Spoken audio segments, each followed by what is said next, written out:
বিশ্ব নবীজির নাম যদি হয় মুহাম্মদ, তিনার নাম যদি আহম্মদ হয়, অবশ্যই তিনার নাম মুহাম্মদ, তিনার নাম আহম্মদ।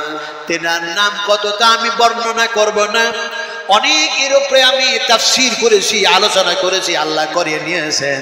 তবে নবীর নামের অর্থই হয়ে যাচ্ছে তিনি হচ্ছেন এক আল্লাহর প্রশংসনীয় নবী, আর আমরা সেই নবীর হচ্ছি উম্মত। ফলে প্রশংসা করব কার? আর একটু জোরে বলতে হবে, প্রশংসা করব এক আল্লাহ। যে আল্লাহ পাক আমাদেরকে দর্শন শক্তি দিয়েছেন, যে আল্লাহ পাক আমাদেরকে শ্রবণ শক্তি দান করলেন, যে আল্লাহ পাক আমাদেরকে বাক শক্তি দিলেন, সেই আল্লাহর প্রশংসা করতে আমাদের কাউরি আপত্তি আছে? কতক্ষণ আপত্তি আছে? যেহেতু নাই, সেহেতু আমরা একবার মহব্বতের সঙ্গে উঁচু আওয়াজ দিয়ে পড়ে নিই, বলি আলহামদুলিল্লাহ। আরো ভালো করে বলুন আলহামদুলিল্লাহ, আলহামদুলিল্লাহ। তারপরে পরে আমাদের নবী, বিশ্ব নবী জনাবে মুহাম্মদুর রাসূলুল্লাহ সাল্লাল্লাহু আলাইহি ওয়াসাল্লামের প্রতি অসংখ্য অগণিত দুরূদ ও সালাম অবতীর্ণ হয়ে যাক। সকলে বলুন আল্লাহুম্মা আমিন। আচ্ছা, আল্লাহর যে প্রশংসা করলাম, আলহামদুলিল্লাহ বললেন, আমরা আলহামদুলিল্লাহ বুঝে বললাম না না বুঝে? কতক্ষণ বুঝে বললাম না না বুঝে? যে কথা বুঝে বলা হয় সেই কথার মধ্যে ভুল হওয়ার সম্ভাবনা না থাকারই কথা। যদিও ভুল হয় সেটা হবে কম। যে কাজ বুঝে করা হয় সেই কাজ, সেই কর্ম দেখা যায় হয় সঠিক, আর যদি অবুঝের মতো করা হয় সে কাজের মধ্যে ভুল হওয়ার সম্ভাবনাই বেশি থাকে। ঠিক কিনা বলুন? তো আলহামদুলিল্লাহ বললাম, বুঝে বললাম না না বুঝে? কতক্ষণ আপনারা বাংলার মানুষ, আপনাদের মতো স্পষ্ট বাংলা আমি বলতে পারি না, যেহেতু আমি অত বুঝি না। কত বুঝেন কিনে? আল্লাহ সবচেয়ে ভালো বুঝেন। আপনারা আলহামদুলিল্লাহ করেছেন, বুঝে বললেন না না বুঝে? কি বুঝে বললেন? আলহামদুলিল্লাহ শুধু এতটুকু বুঝেছি, প্রশংসা করলাম আল্লাহ, কিন্তু তার সাথে সাথে যদি এটা বুঝতাম যে আলহামদুলিল্লাহ এমন একটি শব্দ, এমন একটি বাক্য, এমন একটি যেন সেন্টেন্স, সেই বাক্যটা, সেই শব্দটা শুধু দেখা যায় প্রশংসার মধ্যে সীমিত নয়। এই কালাম, এই বাক্য, এই শব্দ হচ্ছে আল্লাহ সুবহানাহু ওয়া তাআলার কালাম। কোরআন খুললে যেন সর্বপ্রথমে বলে রয়েছে আলহামদুলিল্লাহি রাব্বিল আলামিন। তার মানে যখনই আমি আলহামদুলিল্লাহ পড়লাম, তার মানে আমি কোরআন তেলাওয়াত করলাম। সুবহানাল্লাহ বললেন তা শুধু মাথার মধ্যে এতটুকু থাকলো, প্রশংসা তো এক আল্লাহর করলাম, কিন্তু এটাও তো আমাদের মাথার মধ্যে থাকা দরকার ছিল, প্রয়োজন ছিল যে আলহামদুলিল্লাহ শব্দটা, এই বাক্যটা পৃথিবীর কোন মানুষের আবিষ্কারিত কথা নয়, কোন মানুষের তৈরি করা কথা নয়। এটা হচ্ছে আল্লাহ সুবহানাহু ওয়া তাআলার বাক্য, তিনার হচ্ছে এটা কালাম, তিনার এটা হচ্ছে কথা। ফলে আমরা করলাম কি, একদিকে যেমন প্রশংসা করলাম, তেমনি অন্যদিকে দেখা যায় আল্লাহর কালাম আমরা তেলাওয়াত করলাম। গরিবুর সুবহানাল্লাহ। এই কালাম অবতীর্ণ হয়েছে কার উপরে? কতক্ষণ? বিশ্বনবী মুহাম্মদুর রাসূলুল্লাহ সাল্লাল্লাহু আলাইহি ওয়াসাল্লামের উপরে এই কোরআন যেন দেখা যায় নাজিল হওয়ার পূর্বে। বুখারী শরীফের হাদিস বয়ান করছে, আমার শোনার টুকরা শুনুন ভালো করে। বিশ্বনবীজিকে দেখা যায়, তিনি দেখা যায় এমন একটি জায়গায় ঘুমিয়ে আছেন, শুয়ে আছেন। দেখা যায় দুইজন যেন ফেরেশতা এসে গিয়েছে। ফেরেশতা দুইজন এসেই তেনারা যেন দেখা যায় এক অপরে আলোচনা করেন, আর এক অপরে আলোচনা করতে করতে যেন দেখা যায় কেউ বলে হাজা মুহাম্মাদুন, হাজা মুহাম্মাদুন, হাজা মুহাম্মাদুন। এইটাই বুঝি যেন মুহাম্মদুর রাসূলুল্লাহ সাল্লাল্লাহু আলাইহি ওয়াসাল্লাম। আর একজন যেন ফেরেশতা বলেন নাম। এই করতে করতে হযরত জিবরিল আসলেন, বিশ্বনবী মুহাম্মদুর রাসূলুল্লাহ সাল্লাল্লাহু আলাইহি ওয়াসাল্লামকে সঙ্গে করে নিয়ে গেলেন, এমন একখানি জায়গায় নিয়ে গেলেন যে জায়গায় আজও দেখা যায় হাজিরা হজ করতে গিয়ে সেই জায়গা দর্শন করে আসতেছে, দর্শন করে আসতেছে। যে জায়গা, সেই জায়গাটার নাম হলো আবে জমজম। কথা বুঝেন না? বুঝি না? এখন এই আবে জামজামের আমি যদি তাফসীর করি, এর উপরে যদি আলোচনা করি, কত ঘন্টা, কত রাত, কত মাস, কত সপ্তাহ, কত বছর যেন পেরিয়ে যাবে। আল্লাহ সুবহানাহু ওয়া তাআলা এই আবে জামজাম সম্পর্কে কোরআনের মধ্যে যেন আলোচনা করেছেন, বিশ্বনবী মুহাম্মদুর রাসূলুল্লাহ সাল্লাল্লাহু আলাইহি ওয়াসাল্লাম আলোচনা করেছেন। সংক্ষিপ্ত আলোচনা, যেহেতু আমার সময় যতটুকু আছে সেই সময়ের দিকে লক্ষ্য রেখে আপনাদের সামনে কোরআনের তাফসীর শুরু করেছি বিশ্বনবী মুহাম্মদুর রাসূলুল্লাহ সাল্লাল্লাহু আলাইহি ওয়াসাল্লামের শানে। এখন দেখা যায় আল্লাহর হাবিবকে যেন নিয়ে যাওয়া হলো আবে জামজামের সেই পানির কাছে, নিয়ে গিয়ে দেখা যায় হযরতে জিবরিল যেন বিশ্বনবী মুহাম্মদ সাল্লাল্লাহু আলাইহি ওয়াসাল্লামের এই সিনা থেকে, হুলকুম থেকে শুরু করে যেন দেখা যায় এই পর্যন্ত যেন ফেলে দিলেন, ছিঁড়ে দিলেন, অপারেশন করে দিলেন, আর ভিতরে যা কিছু আছে সব কিছু যেন বাইর করলেন। সুবহানাল্লাহ। এর পূর্বে এই জমিনে এবং আকাশে পৃথিবীর কোন মানুষ অপারেশনের কাজ জানতো না, কোন যেন কাউরে অপারেশনের করারও কথা ছিল না, কোন মানুষও জানতো না, কোন ফেরেশতাকেও অর্ডার যেন করা হয় নাই।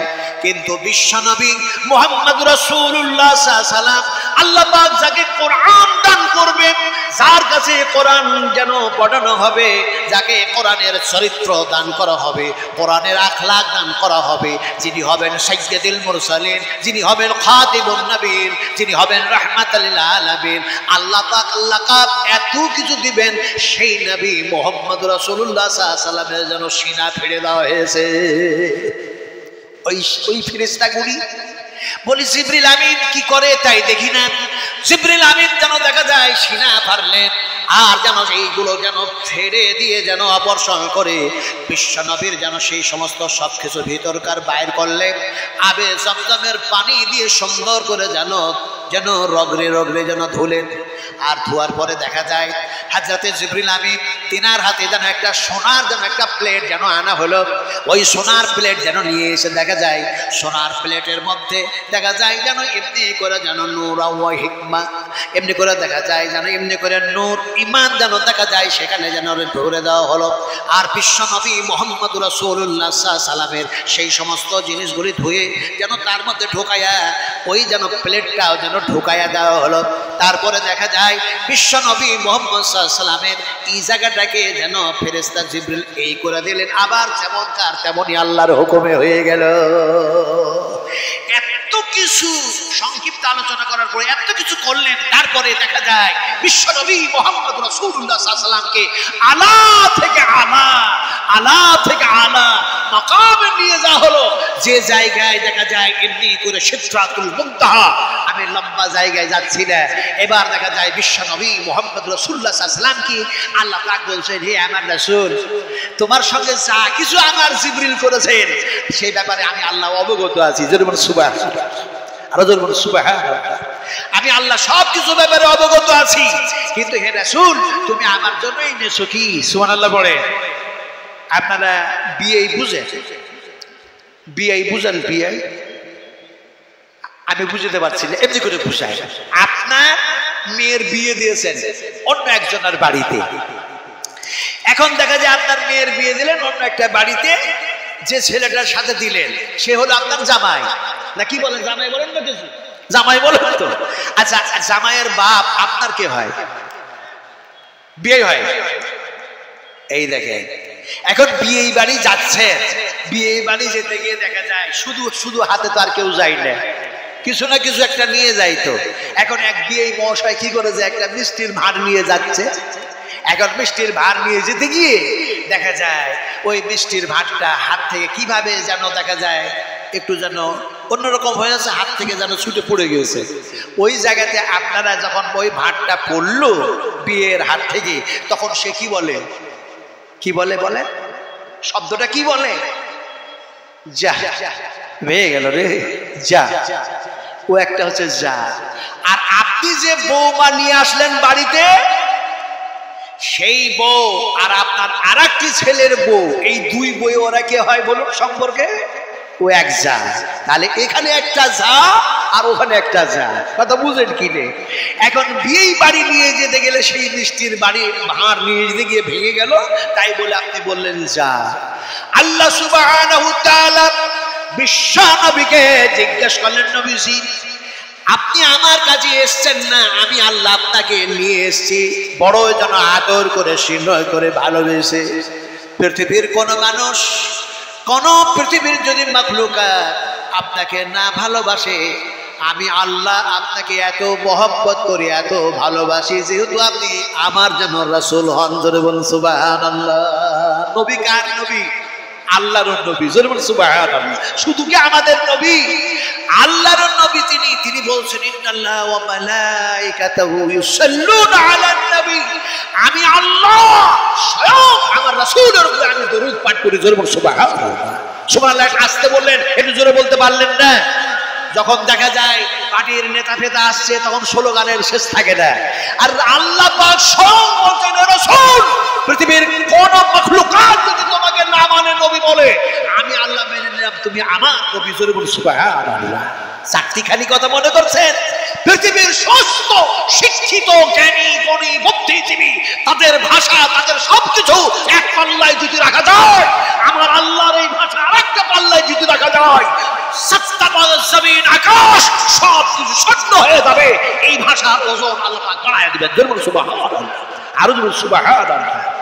আর রাসূল আমার জন্যই এনেছো কি? কি এক সুন্দর কথা, কি এক সৌন্দর্য কথা, কি এক মধুরময় কথা, কি এক মিষ্টি মাখানো কথা, কি এক যেন আনন্দময় কথা। আল্লাহ পাক নবীকে যেন বললেন, হে আমার রাসূল তুমি আমার জন্য কি নিয়ে এসছো? এখন দেখা যায় রাসূল সে সময় বললেন, আমি স্রষ্টার সঙ্গে দেখা করতে এসেছি। এ তো সোনাও নিয়ে আসি নাই, চাঁদি রূপো হীরা মণি মুক্তাও তো নিয়ে আসি নাই। আল্লাহ পাক জিজ্ঞাসাও করছেন, আর নবীর যেন সিনার মধ্যে সব যেন ভরে দেওয়া হয়েছে। আল্লাহ পাক তাকে বলা করাছেন, তুমি বলো আত-তাহিয়াতু লিল্লাহ। সুবহানাল্লাহ বলে।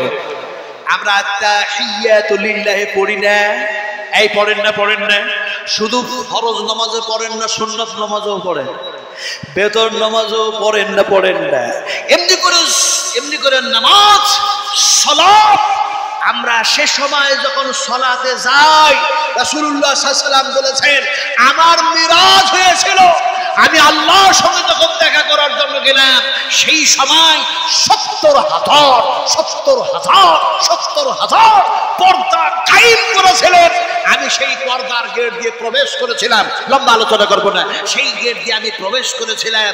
জিবরিল বলেছিলেন, হে রাসূল আপনি এগিয়ে যান, আমি তো আর যেতে পারবো না, নইলে আমার সমস্ত পরগুলি আল্লাহর নূরে পুড়ে সব শেষ হয়ে যাবে। হে রাসূল আপনি এগিয়ে যান। বিশ্বনবী বললেন, সেই পর্দার গেট দিয়ে আমি আল্লাহর সঙ্গে কথা বললাম, হাম কালাম করলাম। কত দূর থেকে করলাম, কিভাবে করলাম, কত কথা বললাম, কত কোটি কথা বলেছি। আল্লাহ পাক যেন কত কথা যেন আমার সঙ্গে বলেছেন, সে বিস্তারিত আলোচনায় না গিয়ে সংক্ষিপ্ত কথা বলি। এমন সময় নবী বললেন, আমি তো এরকম ভাবে আল্লাহর সঙ্গে কথা বললাম, কিন্তু হে আমার উম্মতেরা, তোমরা যখন সলাতে চলে যাও, তোমরা যখন সলাতে যখন এমনি করে সলাত আদায় করো, সেই সময় তোমাদের আর আল্লাহর মধ্যে কোনো পর্দাই থাকে না, ডাইরেক্ট যেন আল্লাহর সঙ্গে তোমাদের সম্পর্ক হয়ে যায়। ওয়াসজুদু ওয়াখতারিব, আল্লাহ ঘোষণা করলেন, ওয়াসজুদু ওয়াখতারিব, তোমরা আমার সামনে সিজদায় পড়ে যাও, আর আমি আল্লাহর নিকট থেকে আরো যেন নিকটবর্তী হয়ে যাও। সুবহানাল্লাহ। আত-তাহিয়াতু লিল্লাহি ওয়াস-সালাওয়াতু ওয়া তাইয়্যিবাতু। আল্লাহু আকবার। আল্লাহ পাকের রাসূল যখন বললেন আত-তাহিয়াতু, আমি আল্লাহ আপনার জন্য তাহারাত পবিত্রতা যেন নিয়ে এসেছি। জোরে বলুন সুবহানাল্লাহ। আল্লাহ পাক এর জন্যই কোরআনের মধ্যে বলেছেন, ইন্নাল্লাহা ইউহিব্বুত তাওয়াবিন ওয়া ইউহিব্বুল মুতাত্তাহিরিন, আমি আল্লাহ সেই সমস্তদেরকে আমি যেন মহব্বত করি, ভালোবাসি, যারা এমনি করে যেন পাক ও পবিত্রতা হাসিল করে। যেহেতু আমি আল্লাহ পাক সমস্ত ত্রুটি থেকে, সমস্ত আয়ুব থেকে, সমস্ত অন্যায় থেকে আমি আল্লাহ যেন পাক এবং পবিত্র। ফলে আমার রাসূল তুমি এত বড় যখন উপহার নিয়ে এসছো, আল্লাহ পাক বললেন আসলে আপনাদেরকে বলতে চেয়েছিলাম, বুঝতে চেয়েছিলাম যে নবীর উপরে কোরআন নাজিল হলো, রাসূল আকরাম সাল্লাল্লাহু আলাইহি ওয়াসাল্লামকে এইভাবে যেন তিনার সমস্ত সবকিছু আবে জবজবের পানি দিয়ে ধুয়ে আর সেই নূর আর ঈমান যেন সেই সিনার মধ্যে ভরে দিয়ে সেই খাপ থেকে সেই পর্যন্ত নিয়ে যাওয়া হলো। সেই রাসূলের উপরে আল্লাহ পাক কোরআন নাজিল করলেন। এই কোরআনুল কারীমের মধ্যে সমস্ত ধরনের কথা আল্লাহ পাক আলোচনা করেছেন। বিশ্বনবী একদিন আলোচনা করছেন। কি আলোচনা করছেন জানেন? 1000 সাহাবীর সামনে না, 2000 সাহাবীর সামনে না, 5000 10,000 সাহাবীর সামনে নয়, রাসূল আকরাম সাল্লাল্লাহু আলাইহি ওয়াসাল্লাম দেখা যায় সেই সময় এমন একটি সময়ে তিনি হাজার হাজার এমনি করে অগণিত সাহাবা আকরামদেরকে সঙ্গে করে নিয়ে রাস্তায় চলতে চলতে পথের মধ্যে হাঁটতে হাঁটতে দেখা যায় এমনি করে যেন আরফার দিকে যেন রওনা করেছেন। যেমন সুবহানাল্লাহ। এই সাহেবরা যারা আছেন আরফা গেছেন, আরফাই গেছেন না? আরফার মাঠ আমি তো 2024 সালে আলহামদুলিল্লাহ গেছিলাম, আল্লাহ পাক নিয়ে গেলেন। আহারে কি আরাফা, কি আরাফা, মনে হচ্ছে ইয়াউমুল হাসর, ইয়াউমুল কিয়ামা। এই জায়গায় যেন কিয়ামতের মাঠ কায়েম হয়ে গেছে। মনের মধ্যে হলো এই জায়গা থেকে নবী করিম সাল্লাল্লাহু আলাইহি সাল্লাম এসেছিলেন, তিনার পাগুলি কোথায় কোথায় পড়েছিল, সাহাবা کرامদের পা কোন কোন জায়গায় পড়েছিল। এই আল্লাহ, ওই জায়গায় যদি আমার পাটাও পড়ে যায়, তোমার নবী বলেছেন আমার শরীরে আমার হাতে যাদের হাত লেগে গেল, আমার শরীরে এমনি করে যাদের শরীর লেগে গেল, আমার রক্ত যার শরীরে লেগে গেল, তুমি তার জন্য তো জাহান্নামের আগুনটাই হারাম করে দিয়েছো। সুবহানাল্লাহ। আমার মনে মনে হলো আল্লাহ, রাসূলের পায়ের কদমের জায়গায় যদি আমারও পায়ের যদি পাটা পড়ে, তুমি তো জাহান্নামের আগুনটা আমার জন্য হারাম করে দিয়েছো। সুবহানাল্লাহ।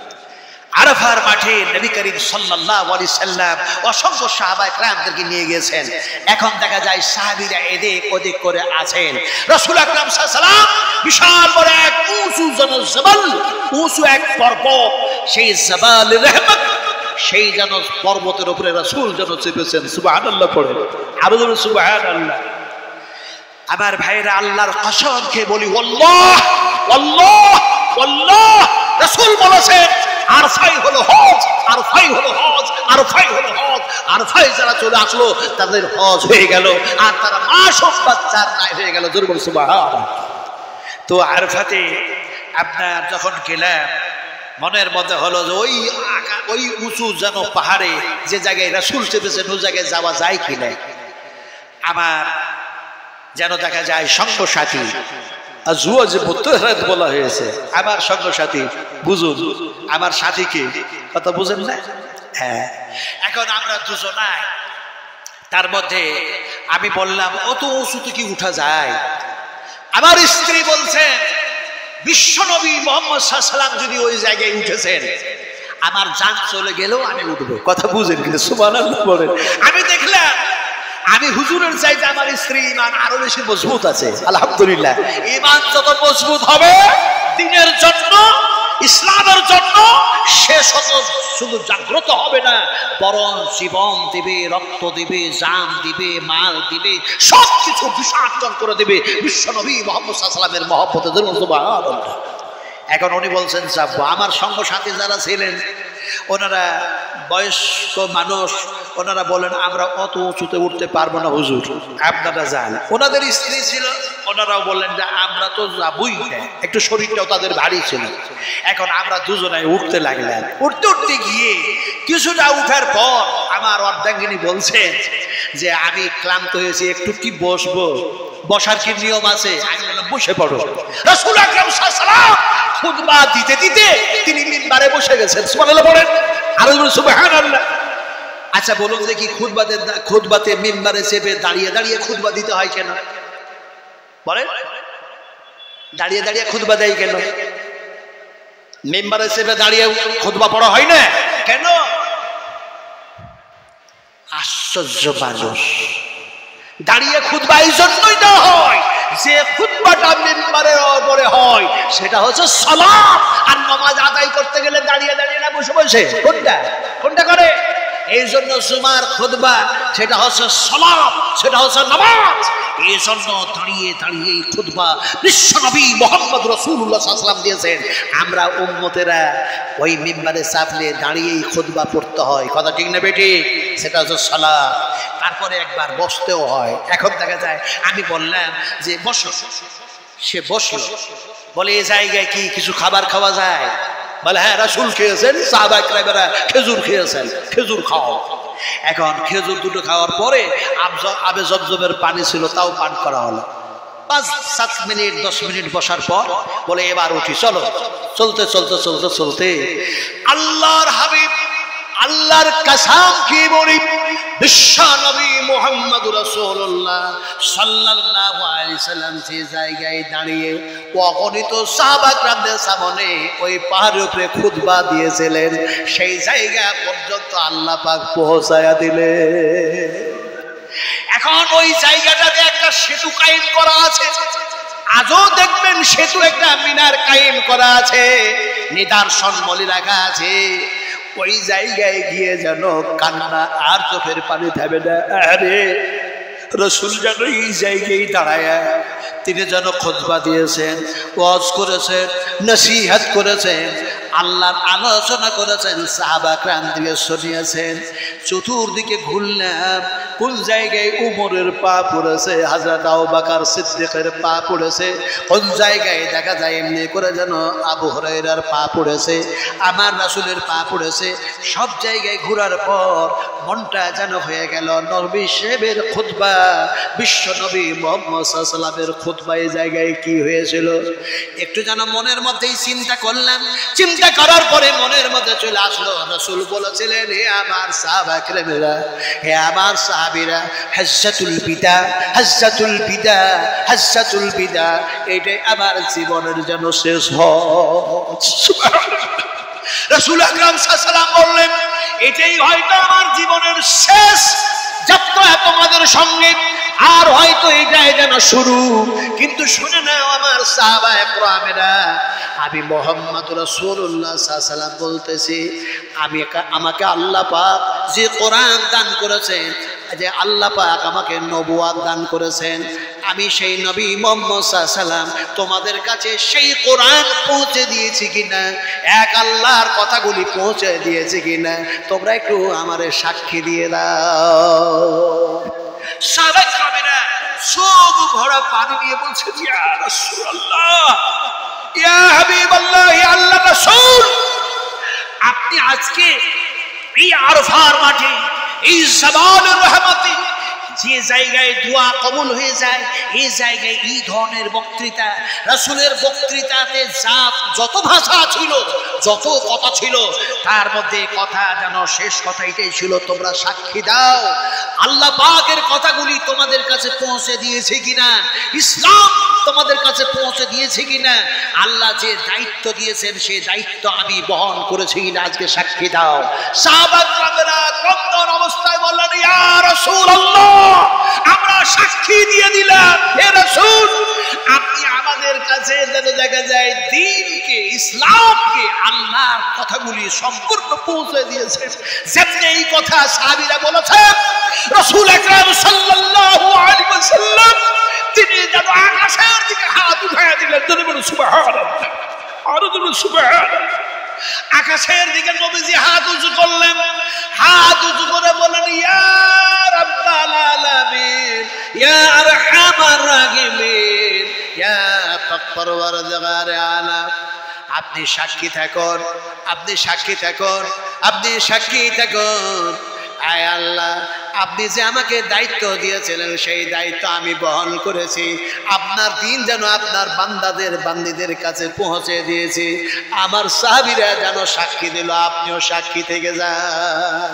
এই কথা বলে রাসূল হাতটা যেমন নিচু করেছেন, সঙ্গে সঙ্গে দেখা যায় আল্লাহ পাক যেন আয়াত নাজিল করে দিলেন।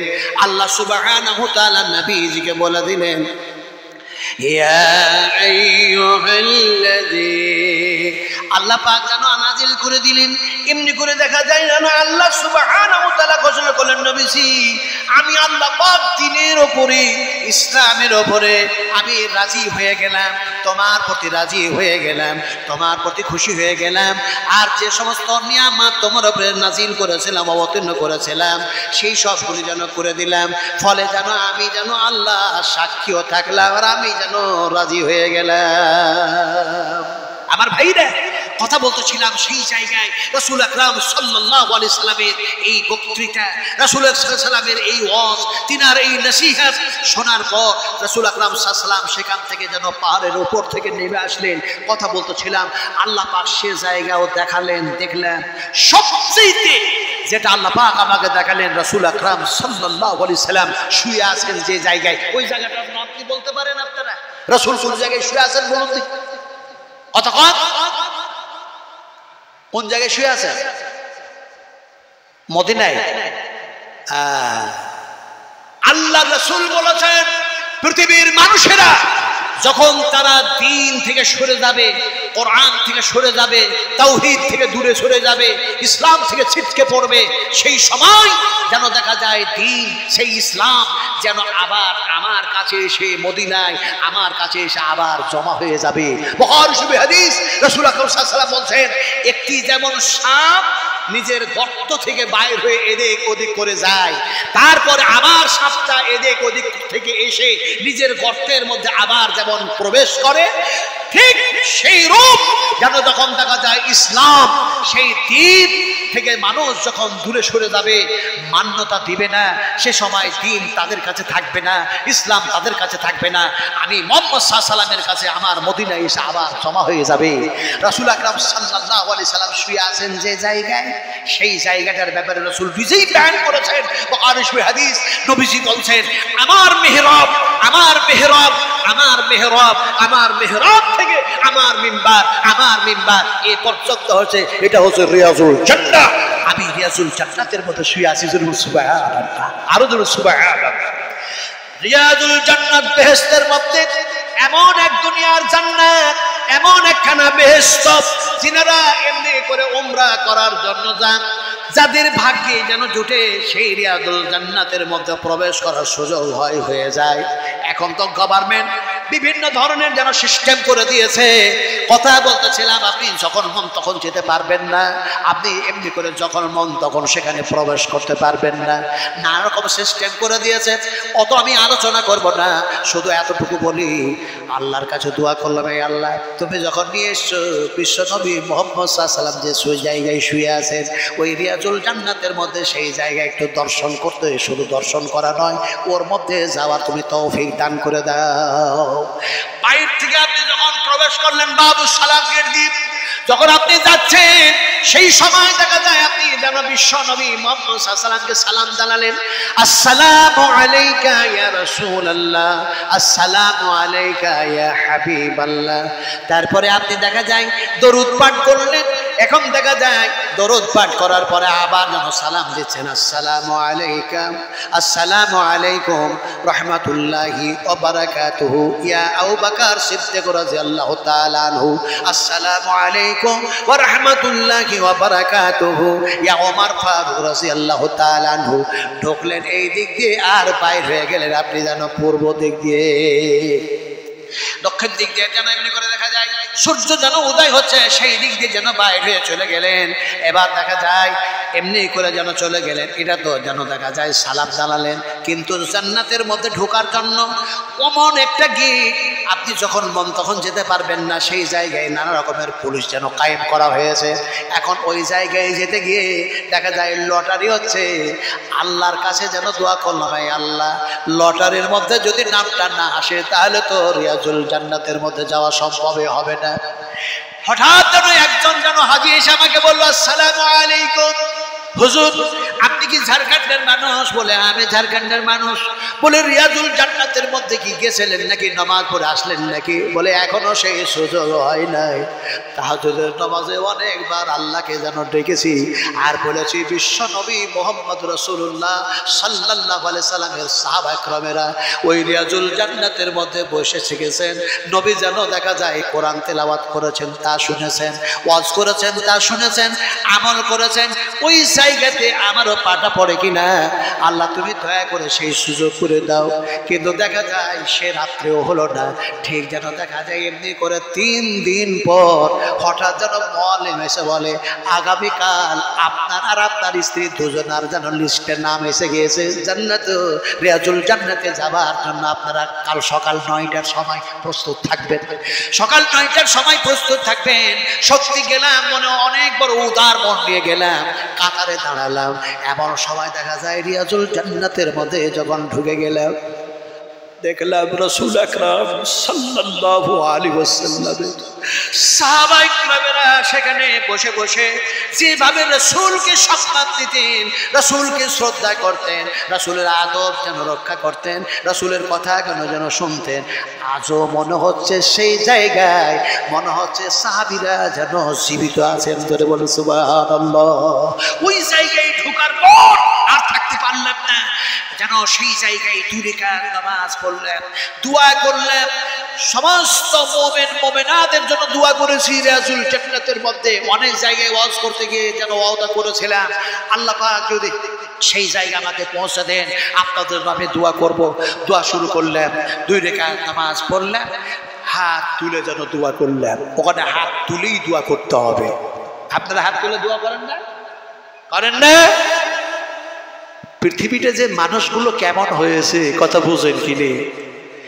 সেইখানে হাত তুলে দিলাম আকাশের দিকে আর আল্লাহ সুবহানাহু দরবারে দোয়া শুরু করলাম। হে রাব্বুল আলামিন, আমি তোমার গুনাহগার বান্দা, খাকসার বান্দা। তুমি দুনিয়ার রিয়াদুল জান্নাত বিশ্ব নবীর জান্নাতের মধ্যে যখন ঢুকায়া দিয়েছো, আয় আল্লাহ তোমার জান্নাত থেকে আর মাহরুম করো না। চোখের পানি ঝরাতে ঝরাতে দোয়া করলাম। একটা লম্বা দোয়া, একটি ছোট দোয়া, সমস্ত পৃথিবীর মুসলিমানদের জন্য দোয়া করলাম কি আল্লাহুম্মা গফির লানা, আল্লাহুম্মা গফির লানা, আল্লাহুম্মা গফির লানা ওয়ালিল মুমিনিনা ওয়াল মুমিনাত ওয়াল মুসলিমিনা ওয়াল মুসলিমাতিল আহইয়া মিনহুম ওয়াল আমওয়াত। লম্বা দোয়া একটা করলাম আল্লাহুম্মা গফির লানা ওয়ালিল মুমিনিনা ওয়াল মুমিনাত ওয়াল মুসলিমিনা ওয়াল মুসলিমাত আল্লাহুম্মা আলি বাইনা কুলুবিহিম ওয়াসলি যাতু বাইনিহিম ওয়ানসুরহুম আলা আদুবিকা ওয়া আলা আদুবিহিম আল্লাহুম্মা ইনাল কাফারাতাল্লাযীনা ইয়াসুদ্দুনা আন সাবিলিক ওয়া ইউকাযযিবুনা রাসূলাক ওয়া ইউকাতিলুনা আউলিয়াক আল্লাহুম্মা খালিফ বাইনা কালিমাতিহিম ওয়া زلزل أقدامهم وسطر سماعهم وفرق سماعهم وعنجل بهم بعثك الذي لا ترد عن القوم المجرمين। আরো আরো কথা বুঝেন কি? দুয়ার অর্থ বুঝি না, এগুলি আরবি শব্দ। দোয়া করলাম আল্লাহর কাছে আল্লাহুম্মা গফির লানা ওয়ালিল মুমিনিনা, পৃথিবীর যত মুমিন মুমিনা আছে, মুসলিম আছে, আল্লাহ তুমি এদেরকে ক্ষমা করে দাও, মাফ করে দাও, মাফ করে দাও। কারণ আমার নবী কান্না করেছেন, উম্মতের জন্য কান্না করেছে। সেই নবীর যেন আমি একজন উম্মত। ওই রিয়াজুল জান্নাতে যাওয়ার পরে আমিও যেন দোয়া করলাম সমস্ত মুমিন মুমিনা মুসলিমা যারা জীবিত আছে, যারাকে জীবিত রেখেছো তারাকে তুমি ক্ষমা করে দাও, মাফ করে দাও। আর যত মুমিন মুমিনা মুসলিমা কবরের মধ্যে শুয়ে আছে, আল্লাহ তুমি তাদেরকেও যেন ক্ষমা করে দাও, মাফ করে দাও। দোয়া চলছে কান্নার অবস্থায় 2 জন যুবক পুলিশ এসে আমাকে এসে বলছে কলিল কলিল কলিল তারিক তারিক তারিক কম কম। এখানে কম আর বেশি যেটাই দোয়া করবে আল্লাহর দরবারে সেটা কবুল হয়ে যায়। জোরে বলে সুবহানাল্লাহ, আরো জোরে সুবহানাল্লাহ। কথা বলতেছিলাম নবীজি শুয়ে আছেন কোথায়? এই আলোচনা ছিল নবীজি শুয়ে আছেন কোথায়? রাসূল বলেছেন আমার মিহরাব থেকে আমার মিম্বর, এটা হচ্ছে রিয়াজুল জান্নাহ। আমি রাসূল আকরাম সাল্লাল্লাহু আলাইহি ওয়াসাল্লাম সেই বেহেশতের মধ্যে আরাম করতেছি। জোরে বলে সুবহানাল্লাহ। দরুদ পড়বেন এই জায়গায়, বিশ্ব নবীর কাছে দরুদ পৌঁছাবে না পৌঁছাবে না? বলুন, পৌঁছাবে না পৌঁছাবে না? পৃথিবীতে এমন কোন উলামা জন্মায় নাই, এমন কোন মুহাদ্দিস জন্মায় নাই, এমন কোন ওলি আউলিয়া জন্মায় নাই, এমন কোন কেউ জন্মায় নাই যে বলবে না যে আমি যদি ভারতের মাটি থেকে দরুদ পড়ি অথবা আমি বাংলাদেশ থেকে যদি পড়ি সেই দরুদ এইখানেই সীমিত থেকে যাবে, তা নয়। বরং নবী করিম সাল্লাল্লাহু আলাইহি সাল্লামের কাছ পর্যন্ত দুইজন ফেরেশতা পৌঁছা দেয়। জোরে সুবহানাল্লাহ, আর জোরে সুবহানাল্লাহ। ফলে কথা বলতেছিলাম আমার সোনা টুকরা বিশ্ব নবী মুহাম্মদ সাল্লাল্লাহু আলাইহি ওয়াসাল্লাম হোসেন আমাদের, তিনি হচ্ছেন সাইয়্যিদুল মুরসালিন, তিনি হচ্ছেন খাতিবুন নবী, তিনি হচ্ছেন রাসূলুল আমিন, তিনি হচ্ছেন রাসূলুল করিম। তিনার যে নাম, সিফাতি নাম, কত নাম আছে। নবীর একটা চূড়ান্ত নাম আছে সাহেব। সাহেব বুঝেন তো? বুঝেন? বিডিও সাহেব, এসডিও সাহেব, এসপি সাহেব, মাস্টার সাহেব, ডাক্তার সাহেব, সাহেব বলে না, বলে না। কিন্তু আল্লাহ সুবহানাহু ওয়া তাআলা নবীকে যদি এই সাহেব লাকাব না দিতেন, যদি এই সাহেবের ডিগ্রিটা না দিতেন, এই সাহেব টাইটেলটা যদি না দিতেন, পৃথিবীর মানুষ একজন যেন দেখা যায় মাস্টারকে মাস্টার সাহেব বলবে, ডাক্তারকে ডাক্তার সাহেব বলবে, এসপিকে এসপি সাহেব বলবে, বিডিও সাহেব বলবে, এসডিও সাহেব বলবে। এই সাহেব শব্দ এরা খুঁজে পেত না। আল্লাহ পাক যদি রাসূলকে এই সাহেব লাকাব না দান করতেন, এই শব্দ কোরআনের মধ্যে এসছে না? এই কোরআনের মধ্যে আসছে না? আসছে না?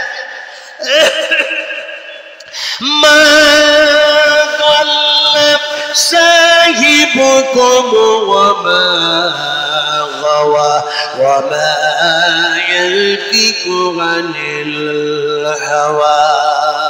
আল্লাহ রাব্বুল আলামিন বলেন তোমাদের কাছে এমন একজন সাহিব রাসূল প্রেরণ করলাম। বলুন সুবহানাল্লাহ। আমার সাথে সাথে সরজোরে বলুন সুবহানাল্লাহ, আলহামদুলিল্লাহ, লা ইলাহা ইল্লাল্লাহ। জোরে সোরে মহব্বতের সঙ্গে পড়তে হবে।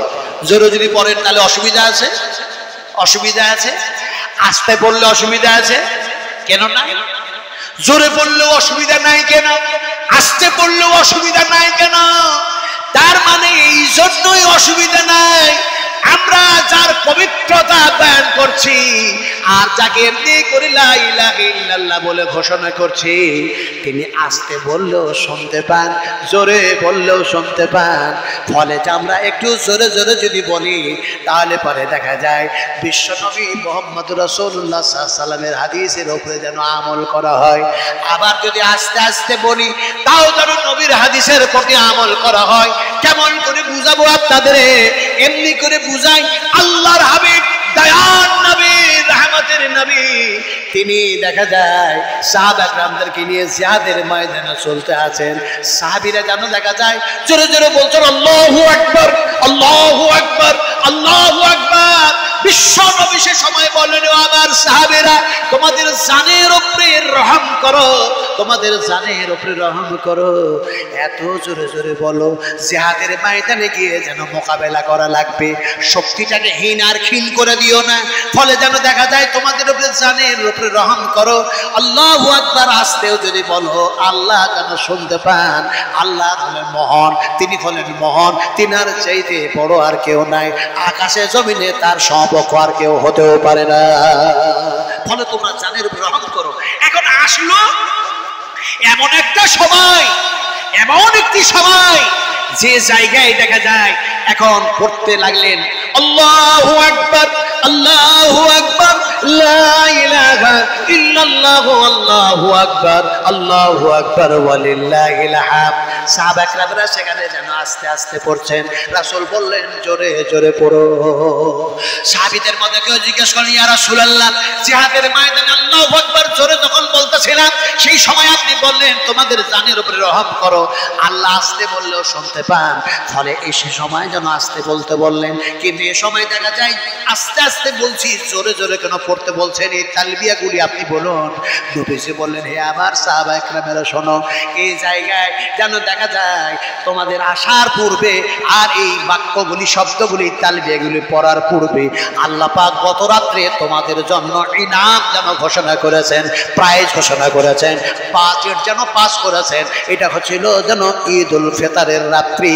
ফলে এখন তোমরা চলছে এ সময় জোরে জোরে পড়ো। আর জোরে জোরে পড়তে গিয়ে ডান দিকে বাম দিকে যত গাছপালা আছে, পাহাড় পর্বত আছে, জমিন আছে, এমনি করে সবাই যেন তারা শুনবে। আর তোমাদের হয়ে কিয়ামতের মাঠে আল্লাহ সামনে তোমাদের হয়ে সাক্ষী দিয়ে দিবে। ইয়াউমাইযিন তুহাদ্দিসু আখবারাহা। সুবহানাল্লাহ পড়ে, এটা জোরে সুবহানাল্লাহ। এই হচ্ছে দেখা যায় আস্তে আর জোরে। তা আপনারা যদি সুবহানাল্লাহ জোরে পড়েন শুনতে পাবেন কে? আস্তে বললেন আল্লাহ। আল্লাহ যদি বলেন তাহলে কি বাংলাদেশি বলবে আপনাদেরকে নাকি? এই জন্য আস্তে বলছেন। একটু জোরে বলুন। যিনি শুনতে পাবেন তার নাম কি? আরো জোরে বলুন। আল্লাহ। আল্লাহ যে বললেন এটা কি বললেন? কোরআন পড়লাম, কোরআন তেলাওয়াত করলাম। জোরে বলুন সুবহানাল্লাহ। বলে হুজুর এটা কেমন কথা? আল্লাহ তো আল্লাহ, ইয়া আল্লাহু ইয়া রাহমান, আল্লাহর নাম এটা। কোরআন কি করে হয়? কোরআন এমনি করে হয়। আল্লাহু লা ইলাহা ইল্লাহু আল হাইয়ুল কাইয়্যুম। কোরআনের মধ্যে আছে না? আছে না?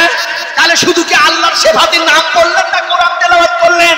ফলে কোরআন তেলাওয়াত করলেই তো নেকি হয়ে যায়। কোরআন শুনলেই কোরআন কতগুলো নেকি পাওয়া যায়, রাসূল আকরাম সাল্লাল্লাহু আলাইহি ওয়াসাল্লাম বলেছেন। ফলে আল্লাহ বলতে এত আমরা কণ্ঠিত কেন, পিছপা কেন? একটু জোরে বলেন। যিনি শুনতেছেন তার নাম, আরো জোরে তার নাম, তিনার নাম হচ্ছে আল্লাহ। আল্লাহ যে কোরআনের মধ্যে কত জায়গায় এসেছে। আল্লাহুল্লাযী খালাকাস সামাওয়াতি ওয়াল আরদা ওয়া মা বাইনাহুমা ফি সিত্তাতি আইয়ামিন সুম্মা ইসতাওয়া আলাল আরশ। আসছে না? আবার অন্য জায়গায় এসেছে আল্লাহুল্লাযী লা ইলাহা ইল্লা হুয়া আলিমুল গায়বি ওয়াশ শাহাদাতি হুয়ার রাহমানুর রাহিম। সুবহানাল্লাহ পড়ে। সেই আল্লাহকে আমরা শোনাইতেছি। আমার সাথে সাথে সবাই মিলে পড়ুন, জোরে সোরে পড়ি। সুবহানাল্লাহ, আলহামদুলিল্লাহ, লা ইলাহা ইল্লাল্লাহ, লা ইলাহা ইল্লাল্লাহ, লা ইলাহা ইল্লাল্লাহ, মুহাম্মাদুর রাসূলুল্লাহ। মুহাম্মদ রাসূলুল্লাহ এটা যে পড়লাম, এটা নবীর নাম নিলাম না কোরআন পড়লাম? কোনটা করলেন বলুন? বলে এটা তো রাসূলের নাম। ওয়াল্লাহি আল্লাহর কসম করে বলছি মুহাম্মদুর রাসূলুল্লাহ এটা হচ্ছে আল্লাহর কালাম। এটাও কোরআনের একটি আয়াত। বলুন সুবহানাল্লাহ।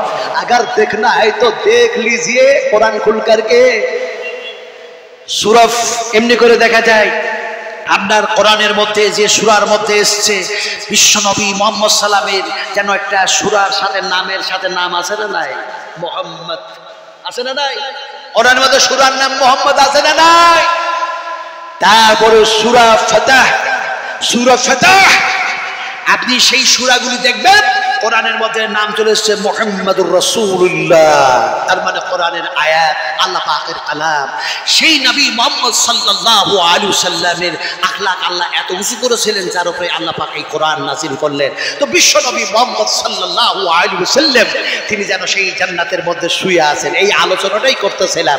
আমার ভাইরা, সেই নবী এখন দেখা যায় বললেন যে একদিন সাহাবা کرامদেরকে সঙ্গে করে নিয়ে রাস্তায় চলতে চলতে চলতে যেন তিনি থমকে দাঁড়ালেন। সাহাবা کرامরা বললেন, ইয়া রাসূলুল্লাহ, আপনার সঙ্গে আমরা রাস্তা অতিক্রম করছি আর আপনি থমকে দাঁড়ালেন। তিনারা মনে মনে ভাবছেন যে দাঁড়ালেন কেন রাসূল, এই জায়গায় দাঁড়ালেন কেন? কিন্তু শুধু দাঁড়ালেন না, চলত রাস্তা হাঁটাটা বন্ধ করলেন না, বরং যেমনি তেনা রাস্তা চলা বন্ধ করলেন, দাঁড়ালেন।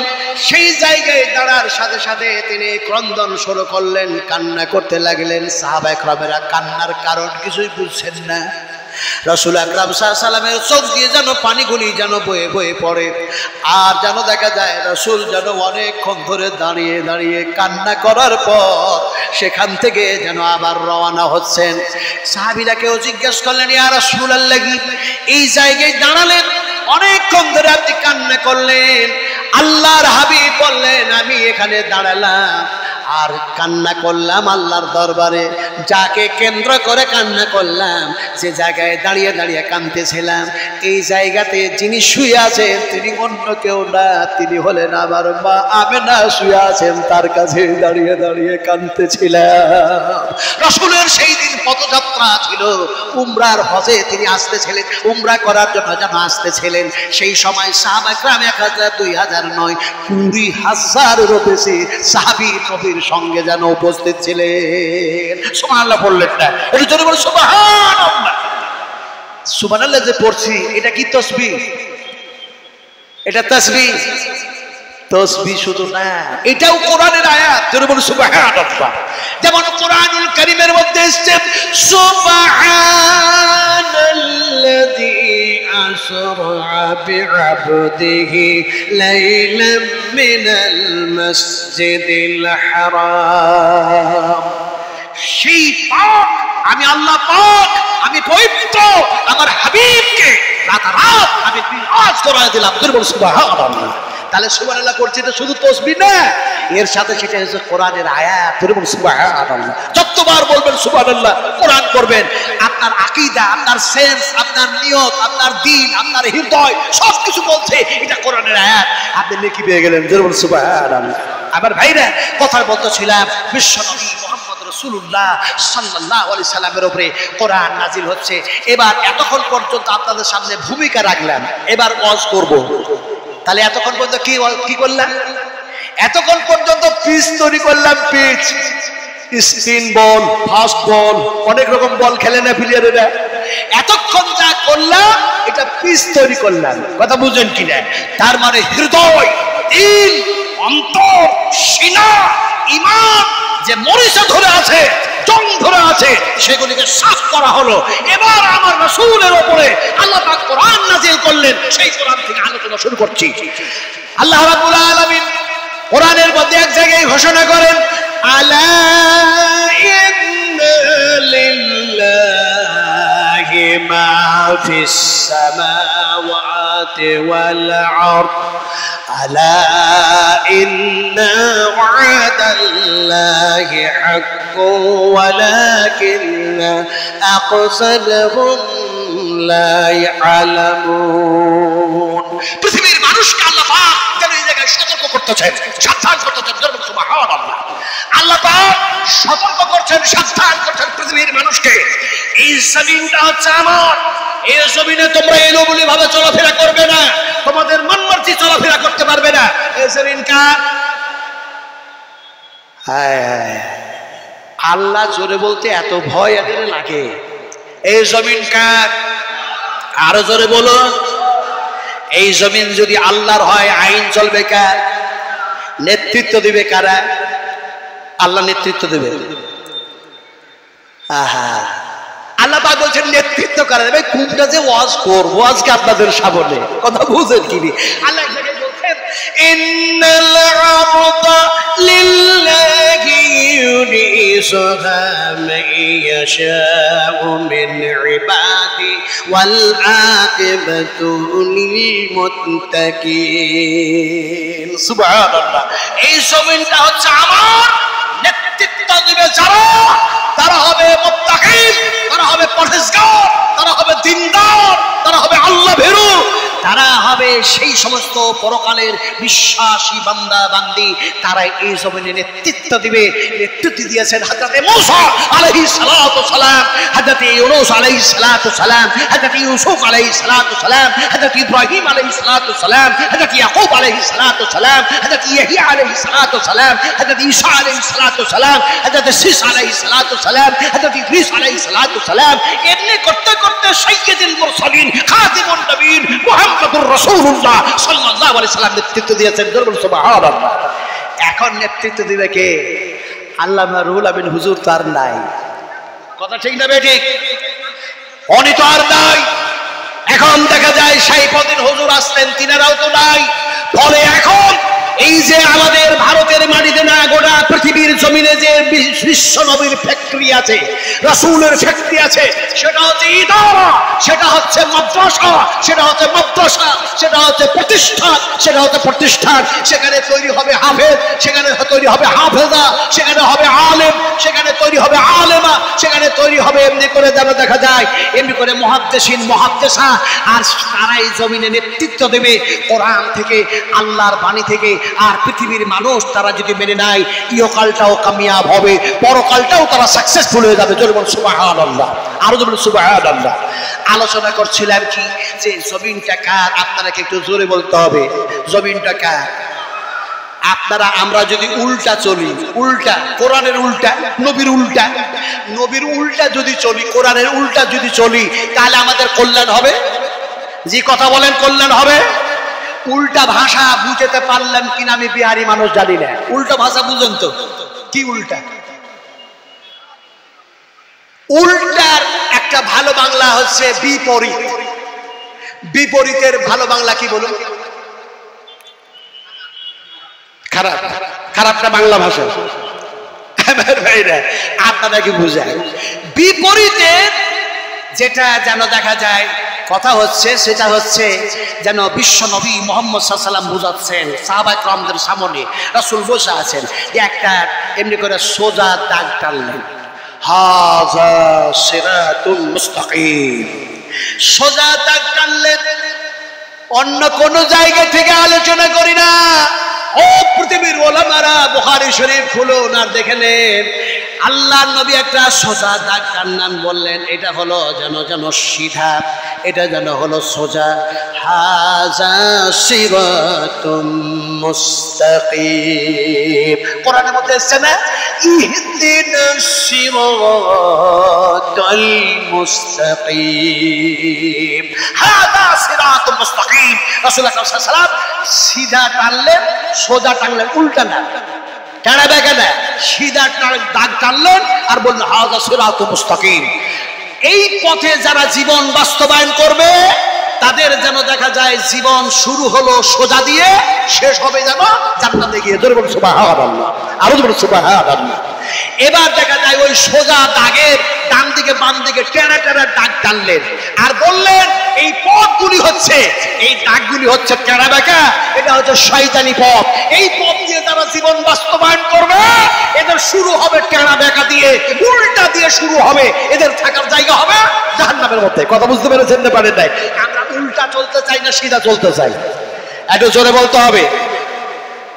আগল লড়েন না, সিধা লড়েন না, টেরা কোনটা করে? হ্যাঁ হ্যাঁ, নামাজে যখন দাঁড়ান, সালাতে যখন দাঁড়ান, তখন কোন দিকে মুখ করে দাঁড়ান? সোজা দাঁড়ান না উল্টা করে? কোনটা যে বুঝায়? উল্টা আপনারা কেমনি করে বুঝায়? এই যে রাস্তাটা দেখছেন, এটা হলো রাস্তা, এটা হচ্ছে একটা পথ। এই পথ দিয়ে একটা 22 চাকার অথবা 28 চাকার একটা লরি যাচ্ছে, লরি একটা ট্রাক।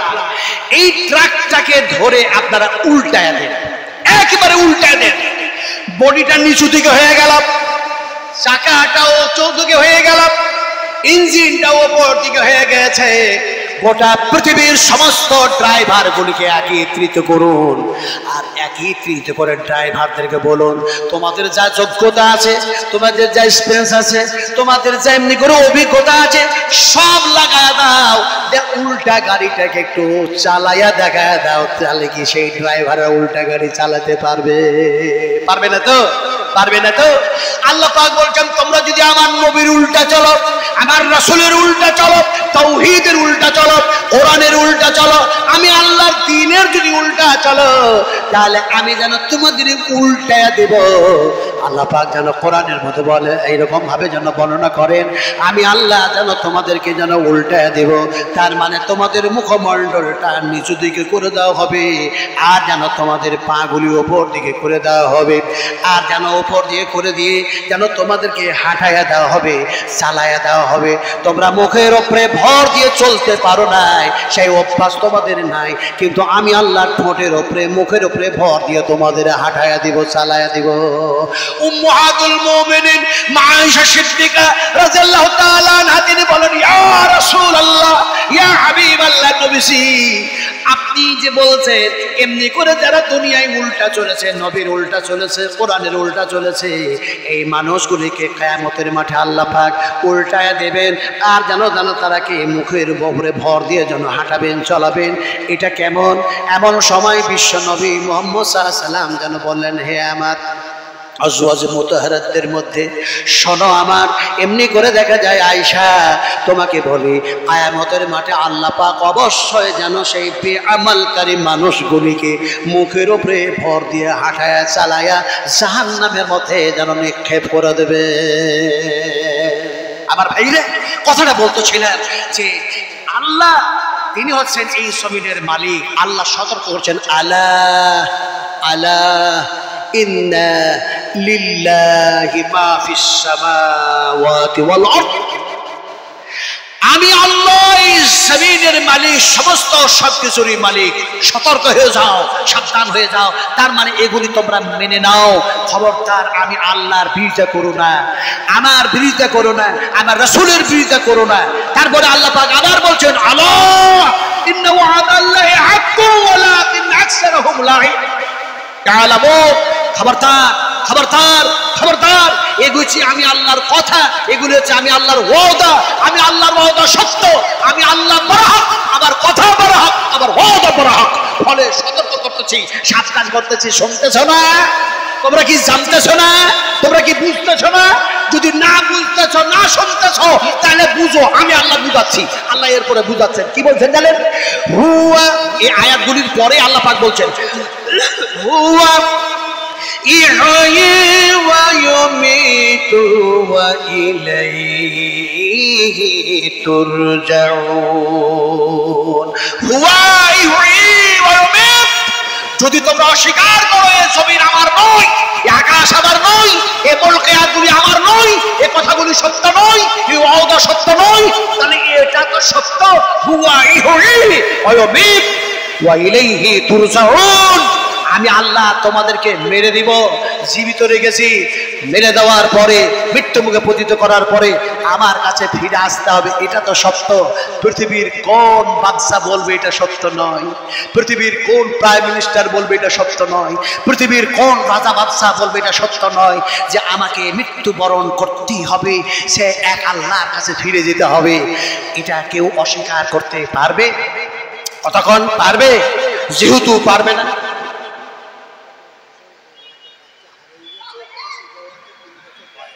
ভাই বাচ্চা হারিয়ে গিয়েছে,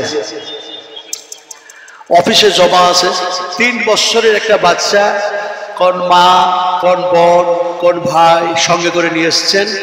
ফলে বাচ্চাটা অফিসে আছে, সেখানে হয়তো কান্নাকাটি করছে কিংবা চুপচাপ আছে। তো আপনারা যান যে বাচ্চাটা নিয়ে নেন। কার বাচ্চা? 3 বছরের একটা ছোট শিশু, একটা কচি বাচ্চা সেখানে আছে। আপনারা দেখুন যে সেই ছেলেটাকে আপনারা নিয়ে যান। আলোচনা করছিলাম কি? আলোচনা করতেছিলাম আল্লাহ পাক বলছেন, সব যদি অস্বীকার করো, হুয়া ইহয়ী ওয়া ইউমীত ওয়া ইলাইহি তুরজাউন, এটা কি তোমরা অস্বীকার করতে পারো? পৃথিবীর কেউ বলছে আমরা অস্বীকার করতে পারি না। আল্লাহ পাক বলছেন, যেন অস্বীকার করছো না, তাহলে আমার নবীকে কেন অস্বীকার করো? কোরআন যেন অমান্য কেন করো? আমি আল্লাহর কথাগুলি মোতাবেক জীবন কেন তোমরা চালাও না? আল্লাহ সুবহানাহু ওয়া তাআলা এই কথাগুলি বলে সতর্ক করতেছেন, সাবধান করতেছেন। এবার দেখা যায় এগুলি যেন দেখা যায় হয়তো একটা মুমিনের জন্য বললেন, আলা ইন্না লিল্লাহ, কিন্তু আল্লাহ পৃথিবীর সমস্ত মানুষকে এবার ডেকে বলছেন। কি বলছেন? শোনো, যে কোরআন আমার নবীর উপরে নাযিল করলাম, সেই কোরআন শোনো আমি কাদের জন্য নাযিল করেছি। ইয়া আইয়ুহান নাসু কাদ জাআতকুম মাউইযাতুম মির রাব্বিকুম ওয়া শিফাউন লিমা ফিস সুদূর ওয়া হুদাও ওয়া রাহমাতুল লিল মুমিনিন। সুবহানাল্লাহ। ইয়া আইয়ুহান নাস, হে মানুষ সকল, পৃথিবীর সমস্ত কাস্টের মানুষকে বুঝায়। ইয়া আইয়ুহান নাস, নাস, পৃথিবীর সমস্ত জাতিকে বুঝায়। আল্লাহ পাক সমস্ত জাতিকে ডেকে বলছেন, সমস্ত কাস্টের মানুষকে বলছেন, সমস্ত ইনসানকে আল্লাহ পাক বলছেন, ও মানুষেরা শোনো, ইয়া আইয়ুহান নাস কাদ জাআতকুম মাউইযাতুম মির রাব্বিকুম, তোমাদের রবের পক্ষ থেকে যে কোরআন নাযিল হয়েছে, এটা তোমাদের জন্য বিশাল বড় একটা মুজিজা। বলুন সুবহানাল্লাহ। আমি আল্লাহর পক্ষ থেকে মুজিজা, কোরআন যে মুজিজা দেখায়, আমি আপনাদের বলি, কোরআন যখন পড়বে তখন দেখবেন অন্য সময় মানুষ কোরআন তেলাওয়াত করে চোখ দিয়ে পানি আসে না, কিন্তু একটা নির্জন জায়গায় তাহাজ্জুদের নামাজ পড়ার পর, কিংবা সে দেখা যায় কোন রক্তের নামাজ পড়ার পর, অথবা ঘরের এক কোণে বসে বসে সূরা হাসা যেন পাঠ করছে, সূরা ওয়াকিয়া যেন পাঠ করতেছে, সূরা মুলক যেন পড়তেছে, এমনি করে সূরাগুলি পড়তে গিয়ে দেখা যায় পড়তে পড়তে পড়তে পড়তে যেন বলছে, ইয়াউমা লা তামলিকু নাফসুন লিনাফসিন শাইআ ওয়াল আমরু ইয়াউমা ইযিন লিল্লাহ। চোখ দিয়ে পানি আসতেছে। কেন আসতেছে? ওই কোরআন কি মুজিজা দেখুন। কোরআন তেলাওয়াত করতে গেছেন, কান্না যেন চোখ দিয়ে আপনি আপনি পানির ঝর্ণাগুলি ঝরতে শুরু করেছে। তার মানে চোখ কান্না করছে, আপনার দিল কান্না করছে, আপনার হৃদয় যেন কান্না করতেছে। কি এক মুজিজা আল্লাহ পাক দেখাচ্ছেন। শোনো, এমন সময় দেখা যায় আল্লাহ পাক ওই জায়গায় বলছেন, ইয়াউমা লা তামলিকু নাফসুন লিনাফসিন শাইআ ওয়াল আমরু ইয়াউমা ইযিন লিল্লাহ। কিয়ামতের মাঠে কেউ কাউরি হবে না, কোন মানুষ কাউরি কোনো উপকার করবে না, এমনি করে কেউ যেন কাউরি সাহায্য করতে পারবে না, কেউ কাউরি কোনো যেন কথা শুনবে না। সেদিন আমি আল্লাহর কথা ছাড়া কাউরি কথা যেন চলবে না। সুবহানাল্লাহ। আল্লাহ পাক বলছেন, পৃথিবীর মানুষের জন্য এই কোরআন হচ্ছে এক মুজিজা। আর কি? আল্লাহ রাব্বুল আলামিন বলেন, এটা হচ্ছে একটা রহমত, রহমত, রহমত, পৃথিবীর মানুষের জন্য রহমত। এই কোরআন যদি আমি আমার নবীর উপরে নাযিল না করতাম, পৃথিবীর মানুষ তোমরা কাকে খালা বলবে, কাকে ফুফু বলবে, ফুফুর সঙ্গে কি সম্পর্ক, খালার সঙ্গে কি সম্পর্ক, আপন বোনের সঙ্গে কি সম্পর্ক, কিভাবে রাখতে হবে, তোমরা তার ভেদাভেদ করতে পারতে না। এক কথায় কোরআন হচ্ছে তোমাদের জন্য একটা রহমত স্বরূপ আমি নাযিল করেছি। আর এই কোরআন কি শোনো, শুধু রহমত না, শুধু মুজিজা না, বরং এই কোরআন হচ্ছে শিফা, বিশ্ব মানবের জন্য শিফা। জোরে সুবহানাল্লাহ, আরো জোরে সুবহানাল্লাহ।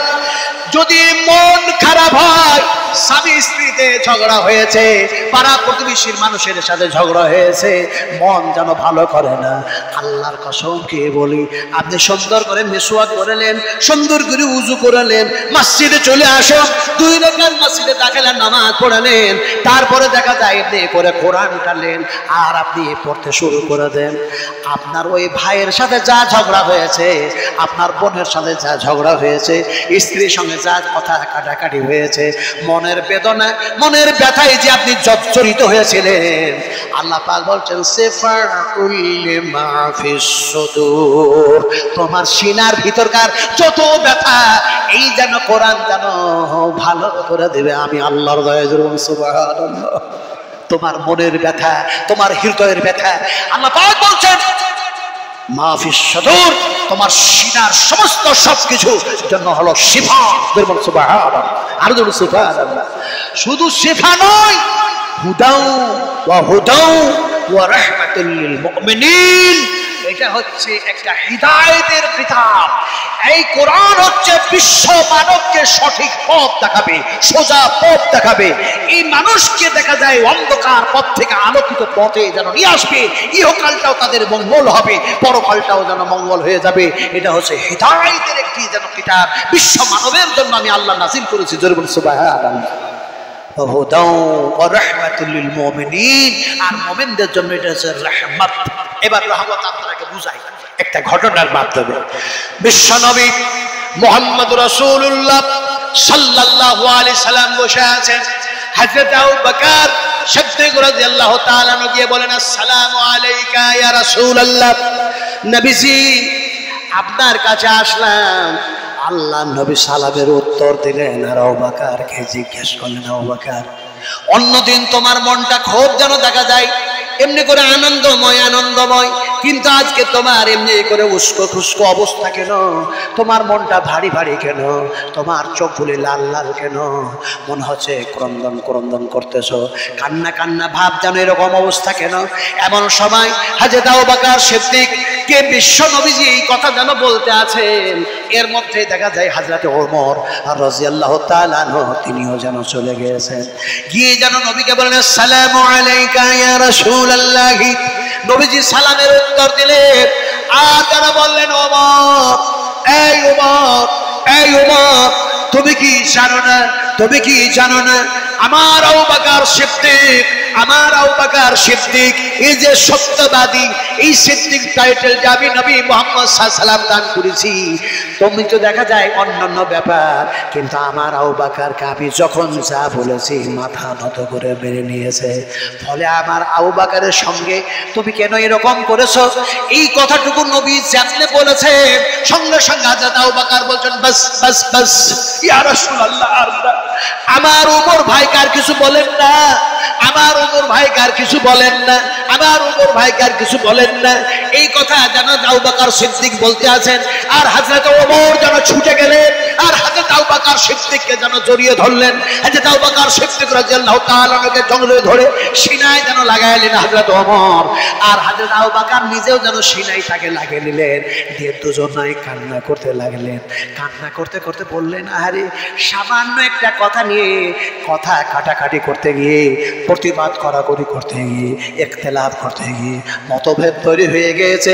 আমরা দুজনাই তো জান্নাতি মানুষ, একটুকুনের জন্য আমরা শেষ হয়ে গিয়েছিলাম, হালাক হয়ে গিয়েছিলাম, আমাদের আমলগুলি বরবাদ হয়ে গিয়েছিল। আল্লাহ পাক যেন আমাদেরকে বাঁচাইয়া নিলেন, আমাদের উপর রহমত নাজিল করলেন।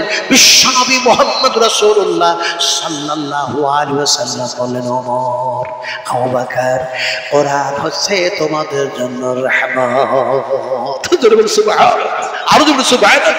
এই জন্যই যখন কোনো কিছু সমস্যা দেখা দিবে, সমস্যার সমাধান করার জন্য কোথায় যেতে হবে?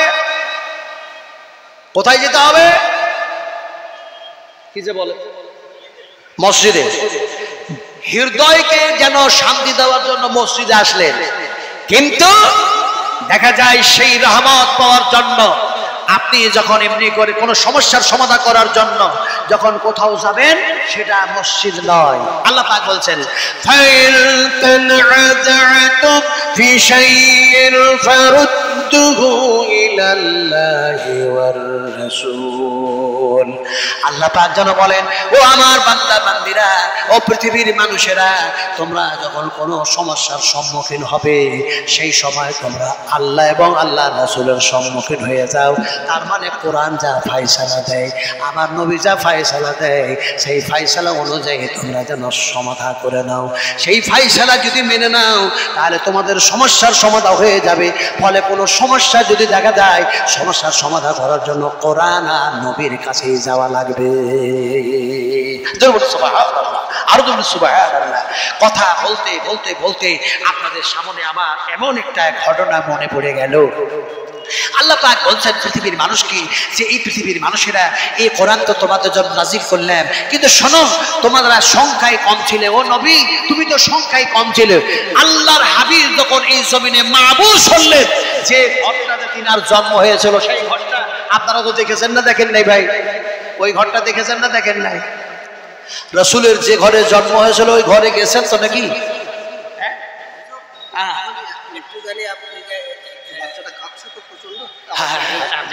আপনার ভাষা বুঝবো। বিশেষ ঘোষণা ভাই, একটা ছোট্ট বাচ্চা ছেলে, 3 বছর বয়স, 3 বছর তার বয়স, সে আমাদের অফিসে বসে কাঁদাকাটি করছে। যার বাচ্চা হারিয়ে গেছে তিনি এসে তাকে নিয়ে যান। বারবার সে আমাদের অফিসে কান্নাকাটি করছে, এটা আপনারা ভালো করে খেয়াল করে শুনুন।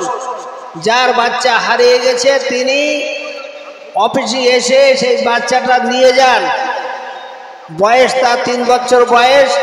আপনারা কারা এসছেন তাদের বাচ্চা কিভাবে আপনাদের কাছ থেকে মিসিং হয়ে গেছে, আপনারা তাকে হয়তো তল্লাশি চালাচ্ছেন, কিন্তু সে আমাদের অফিসে আছে, আপনারা অফিস থেকে তাকে নিয়ে যান, এটা আপনারা খেয়াল করুন। বারবার ঘোষণা করা যাবে, আল্লাহ তুমি রহম করো, আয় আল্লাহ তুমি দয়া করো। এটা জোরে সোরে বলি লা ইলাহা ইল্লাল্লাহ মুহাম্মদ রাসূলুল্লাহ, লা ইলাহা হচ্ছে না। ঈমান ইজ জজবাত, ঈমান লা ইলাহা ইল্লাল্লাহ মুহাম্মাদুর রাসূলুল্লাহ সাল্লাল্লাহু আলাইহি ওয়াসাল্লাম। লা ইলাহা ইল্লাল্লাহ কোরআন তেলাওয়াত করলাম, কোরআন তেলাওয়াত করলাম।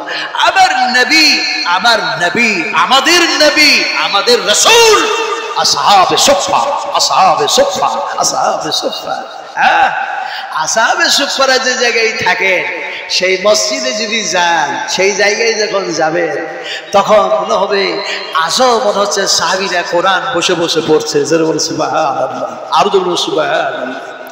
যখন গেলাম দেখলাম যে আসহাবে সুফফারা কি আজও বসে আছে, আহারে চিৎকার করে করে কোরআন পড়ছে।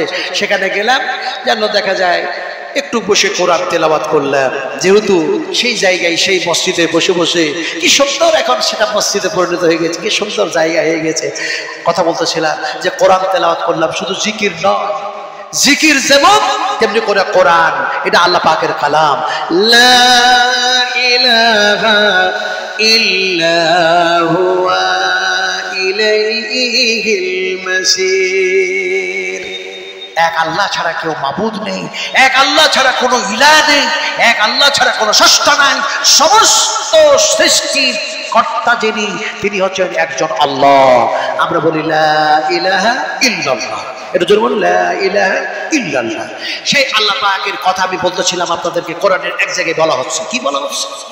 বিশ্ব নবী যখন একা, আল্লাহর হাবিব সে সময় যখন দেখা যায় একা, তারপরে যখন মেজরিটি বেশি হয়ে গেল, সংখ্যায় যখন মুসলমানরা বেশি হলো, আল্লাহ পাক যেন পূর্বেকার কথা যেন স্মরণ করাচ্ছেন। ওয়াজকুরু ইয আনতুম কালিলুম মুস্তাজআফুনা ফিল আরদে। আল্লাহ রাব্বুল আলামিন যেন বলেন, শোনো, ওয়াজকুরু, তোমরা স্মরণ করো তোমাদের পূর্বেকার কথা। ইয আনতুম কালিলুম মুস্তাজআফুনা ফিল আরদে আইয়াতাখাত্তাফাকুমুন নাস। ও পৃথিবীর ওই মুসলমানেরা, শোনো, তোমরা যখন সংখ্যায় কম ছিলে, তখন এই জমিনে তোমরা যেন ভয়ে ভয়ে ভয়ে ভয়ে বসবাস করতে। তোমরা সংখ্যায় ছিলে কম, আর তোমরা ভয়ে ভয়ে থাকতে। আর কি, এমনি করে যেন তোমাদের কোমরে দড়ি পড়ানো হতো, তোমাদের পায়ে হাতে দড়ি পড়ানো হতো, রাস্তায় রাস্তায় যেন তোমরাকে টেনে টেনে হেঁচড়ে হেঁচড়ে নিয়ে যাওয়া হতো, তোমাদের উপরে রুলার চলতো, চাবুক চলতো। সেই কথা কি তোমরা ভুলে গিয়েছো? ওয়াজকুরু ইয আনতুম কালিলুম মুস্তাজআফুনা ফিল আরদি আইয়াতাখাত্তাফাকুমুন নাস ফাআওয়াকুম ওয়া আইয়াতাকুম বিনাসরিহি ওয়া রাযাকাকুম মিনাত তাইয়্যিবাতি লাআল্লাকুম ইয়াশকুরুন, লাআল্লাকুম তাশকুরুন। এখন দেখা যায় আল্লাহ পাক স্মরণ করাচ্ছে, স্মরণ করো তোমাদের পূর্বেকার কথা, যখন তোমরা সংখ্যায় কম ছিলে, তোমরা জমিনে ভয়ে ভয়ে থাকতে, তোমাদের উপরে অত্যাচার, অনাচার, অবিচার হতো। আমি আল্লাহ তোমাদেরকে সংখ্যায় নিজের দিয়ে বেশি করে দিলাম, তোমাদেরকে ক্ষমতা দিলাম, আর আমি আল্লাহ তোমাদের সাহায্য করলাম, মদত করলাম। সুবহানাল্লাহ, আর সুবহানাল্লাহ।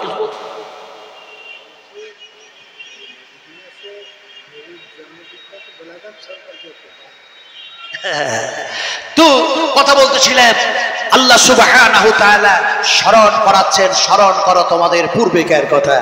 বিশ্ব নবী মুহাম্মদুর রাসূলুল্লাহ সাল্লাল্লাহু আলাইহি ওয়াসাল্লাম যখন একা, আহারে কেউ নাই, আল্লাহ ছাড়া তিনাকে সাহায্য করবেন এরকম কেউ নাই। রাসূলের যে ঘরটার কথা বলছিলাম যে আমরা দেখি নাই, সেই ঘরটার কাছাকাছি এখন কেউ আর হতে পারে না। সেখানে দেখা যায় রাসূলের জন্ম হয়েছিল, বিশাল ব্রিগেড দিয়ে ঘিরে দেওয়া হয়েছে, অসংখ্য পুলিশ সেখানে থাকে, সেই ঘরের কাছে যাওয়া সম্ভব হয় না, যদিও সেটা এখন লাইব্রেরিতে পরিণত করা হয়েছে। এখন ওই ঘরটা থেকে আবু জাহেলের বাড়ি, আবু জাহেলের নাম কি? আবু জাহেল, আবু জাহেলের নাম কি? আবু জাহেল বলেন, আবু জাহেলের নাম কি? হ্যাঁ, আবুল হাকাম। আবু জাহেলের ভালো নাম ছিল আবুল হাকাম, বুদ্ধিজীবীদের পিতা। কিন্তু রাসূলের সঙ্গে বেয়াদবি করার কারণে, কোরআনের সঙ্গে বেয়াদবি করার কারণে, আল্লাহর শানের খিলাফ কাজ করার কারণে জমিনে বলে দেখা যায় সে হয়ে গেল, তার খেতাব পড়ে গেল, টাইটেল পড়ে গেল আবু জাহিল, জাহিলদের পিতা। তো আমি ওখানে যাওয়ার পরে মনে মনে ভাবলাম এই জায়গাটা না হয় নবীর জন্ম হয়েছিল, তো আবু জাহেলের বাড়ি কোনটা? এই আবু জাহেলের বাড়ি কোনটা? রাসূলের ঘর থেকে একেবারে সিধা রাসূলের ঘরটা আবু জাহেলের বাড়ির পূর্ব দিকে, মাত্র 100 মিটার হবে, তার বেশি দূর না। মিটার বললাম, কিলো না, মিটার, 100 মিটার। তারপরে দেখা যায় আবু জাহেলের বাড়িটাতে এখন যেন গোসলখানা, পায়খানা, পেশাবখানা ইত্যাদি, চুল কাটা, এই করা সেই করা সব বানিয়ে দেওয়া হয়েছে। তো ওই জায়গাটা, আবু জাহেলের বাড়িটা, ওই দুয়ারের ওপর দিয়ে রাসূল যেন হেঁটে যাচ্ছে, রাসূল একা। ওই যে আল্লাহ পাক বলছেন স্মরণ করো সেই পূর্বেকার কথা যখন ছিল সংখ্যায় কম। এখন দেখা যায় রাসূল আকরাম সাল্লাল্লাহু আলাইহি ওয়াসাল্লাম একা একা যাচ্ছেন।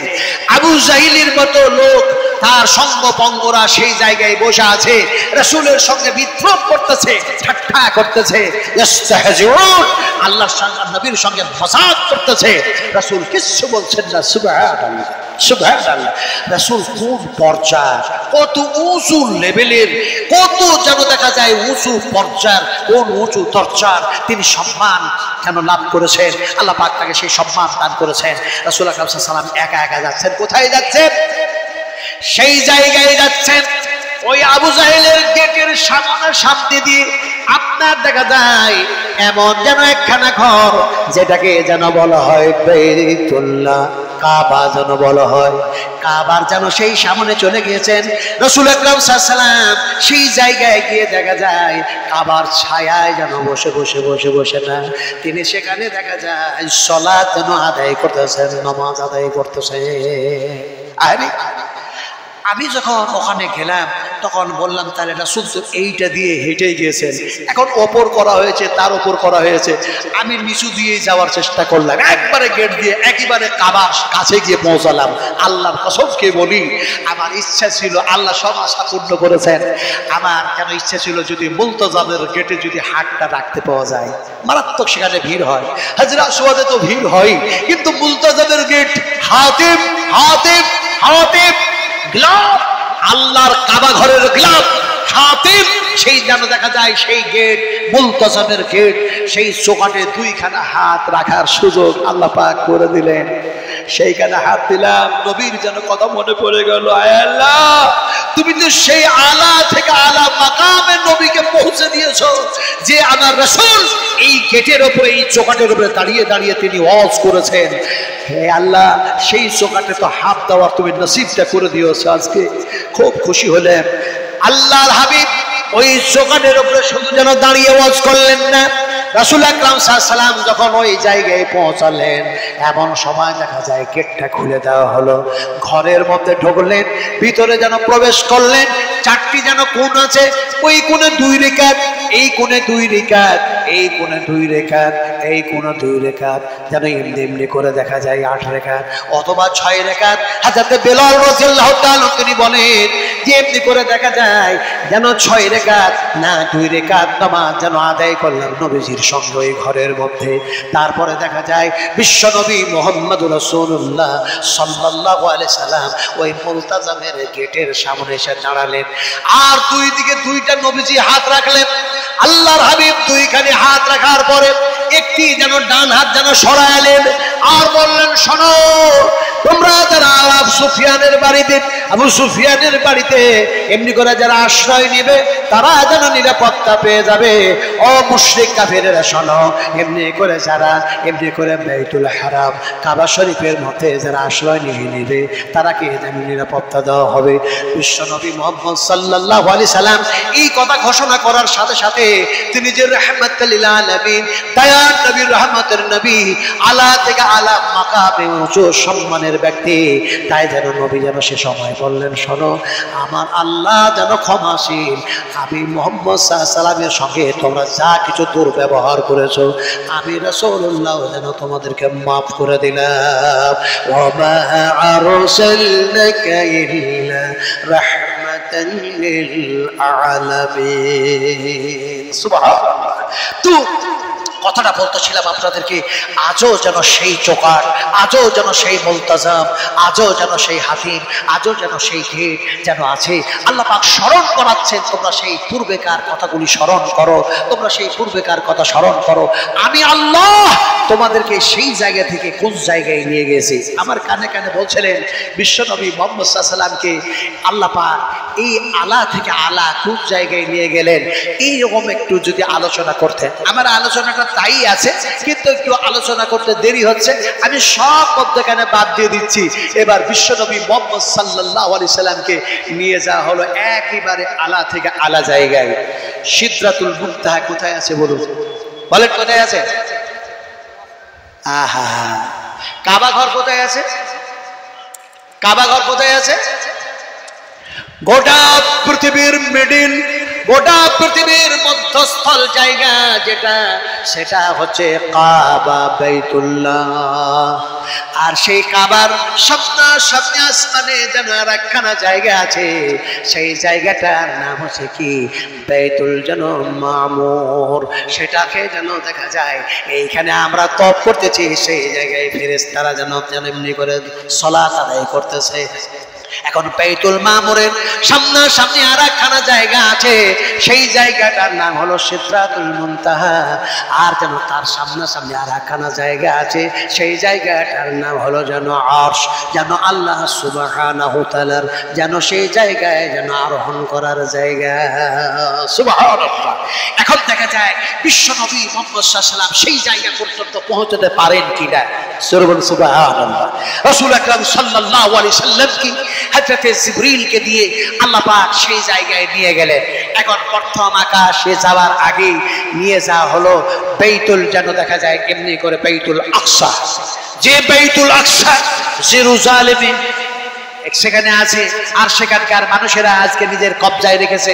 আমি সেদিকে আলোচনা না গিয়ে সেই জায়গায় রাসূলকে নিয়ে যাওয়া হলো। রাসূল আকরাম সাল্লাল্লাহু আলাইহি ওয়াসাল্লাম তিনি দাঁড়ায় আছেন, আর দেখা যায় ফেরেশতারা, তারপরে নবীরা, যত নবী সমস্ত নবীরা দাঁড়িয়ে আছেন। এখন ইমামতির জায়গাটা ফাঁকা। দেখুন রাসূলকে কোন মাকামে আল্লাহ পাক পৌঁছাচ্ছেন। সুবহানাল্লাহ, আরো জোরে সুবহানাল্লাহ। সবাই যেন দাঁড়িয়ে আছেন। এমন সময় আল্লাহর হাবিব বিশ্ব নবীর কাছে হযরতে জিবরিল আসলেন। আর আসার পরে নবীজির হাতখানি ধরে বললেন, ইয়া রাসূলুল্লাহ, আপনি এই জায়গায় দাঁড়ায়া, আমরা আমাদের জায়গায় দাঁড়ায়া, আর অন্যান্য নবীরা তাদের জায়গায় দাঁড়ায়া, কিন্তু যে জায়গাটা আপনার জন্য অপেক্ষা করছে সেই জায়গাটা এখনো পর্যন্ত ফাঁকা। সুবহানাল্লাহ। তার মানে সেই ইমামতির জায়গা। এখন রাসূল আকরাম সাল্লাল্লাহু আলাইহি সাল্লামকে জিবরিল বললেন, আপনি আপনার জায়গা গ্রহণ করুন, সেই জায়গায় চলে যান। এখন মিহরাবের মধ্যে গেলেন, ইমামতি শুরু করলেন। ইমামতি শুরু করতে গিয়ে নবীজি এখন নামাজ সালাত আদায় করতে গিয়ে 2 রাকাত নামাজ পড়ালেন। আর ডান দিকে বাম দিকে যেন সালাম ফিরাইয়া দিলেন। সালাম ফিরানোর পরে আল্লাহর হাবিবকে যেন জিজ্ঞেস করা হয়, জিবরিল আমিন জিজ্ঞেস করেন, ইয়া রাসূলুল্লাহ, আপনি তো ইমামতি করলেন, আপনি সালাত আদায় করলেন, এখন দেখা যায় এই জায়গায় আপনার পিছনে যারা ছিল তারা শুধু এমনি করে নবী আলাইহিস সালাতু সালামেরাই শুধু ছিলেন না। আমি জিবরিল বলি, এমনি করে যত যেন ফেরেশতা, সমস্ত মালায়েকা, সমস্ত ফেরেশতাও যেন আপনার পিছনে ছিল। নবীরাও আপনার পিছনে, ফেরেশতারাও যেন আপনার পিছনে, তিনারা সবাই যেন পিছনে, আর আপনি সকলের ইমামতি করলেন। আল্লাহ নবী মুহাম্মদ রাসূলুল্লাহ সাল্লাল্লাহু আলাইহি সাল্লামের সামনে এই কথা বলার পরে দেখা যায় আলোচনা হতে হতেই হঠাৎ যেন হযরতে যেন আদম দাঁড়ালেন, খুতবা দিলেন, তিনার খুতবা পড়া শেষ হয়ে গেল। হযরতে যেন দেখা যায় মুসা খুতবা দিলেন, তিনার খুতবা পড়া শেষ হয়ে গেল। হযরতে যেন নূহ খুতবা দিলেন, তিনার খুতবা পড়া শেষ হলো। হযরত ইব্রাহিম আলাইহিস সালাম খুতবা দিলেন, তিনার খুতবা পড়া শেষ হয়ে গেল। শেষের বেলায় তিনি খুতবা দিচ্ছেন, যিনাকে আল্লাহ পাক সবচেয়ে বড় উঁচু সম্মান দান করেছেন, আলা থেকে আলা মাকাম দান করেছেন, সেই নবী মুহাম্মদ রাসূলুল্লাহ সাল্লাল্লাহু আলাইহি সাল্লাম যেন খুতবা দিতে গিয়ে যেন বললেন, আলহামদুলিল্লাহ আলহামদুলিল্লাহ কাফা আসসালামু আসসালামু আলাইহি। আল্লাহ নবী বিশ্ব নবী বারবার এই কথাগুলি বলতেছেন, বারবার যেন বলতেছেন। বলতে বলতে বলতে বলতে হযরত জিবরিল আমিন যেন হঠাৎ একটি জায়গায় পানি নিয়ে আসলেন। ধরে বলুন সুবহানাল্লাহ, আলহামদুলিল্লাহ কাফা আসসালামু আসসালাম। এই কথা বলার পরে একটি জায়গায় পানি আনলেন, বিশ্ব নবীজিকে পানি দিলেন।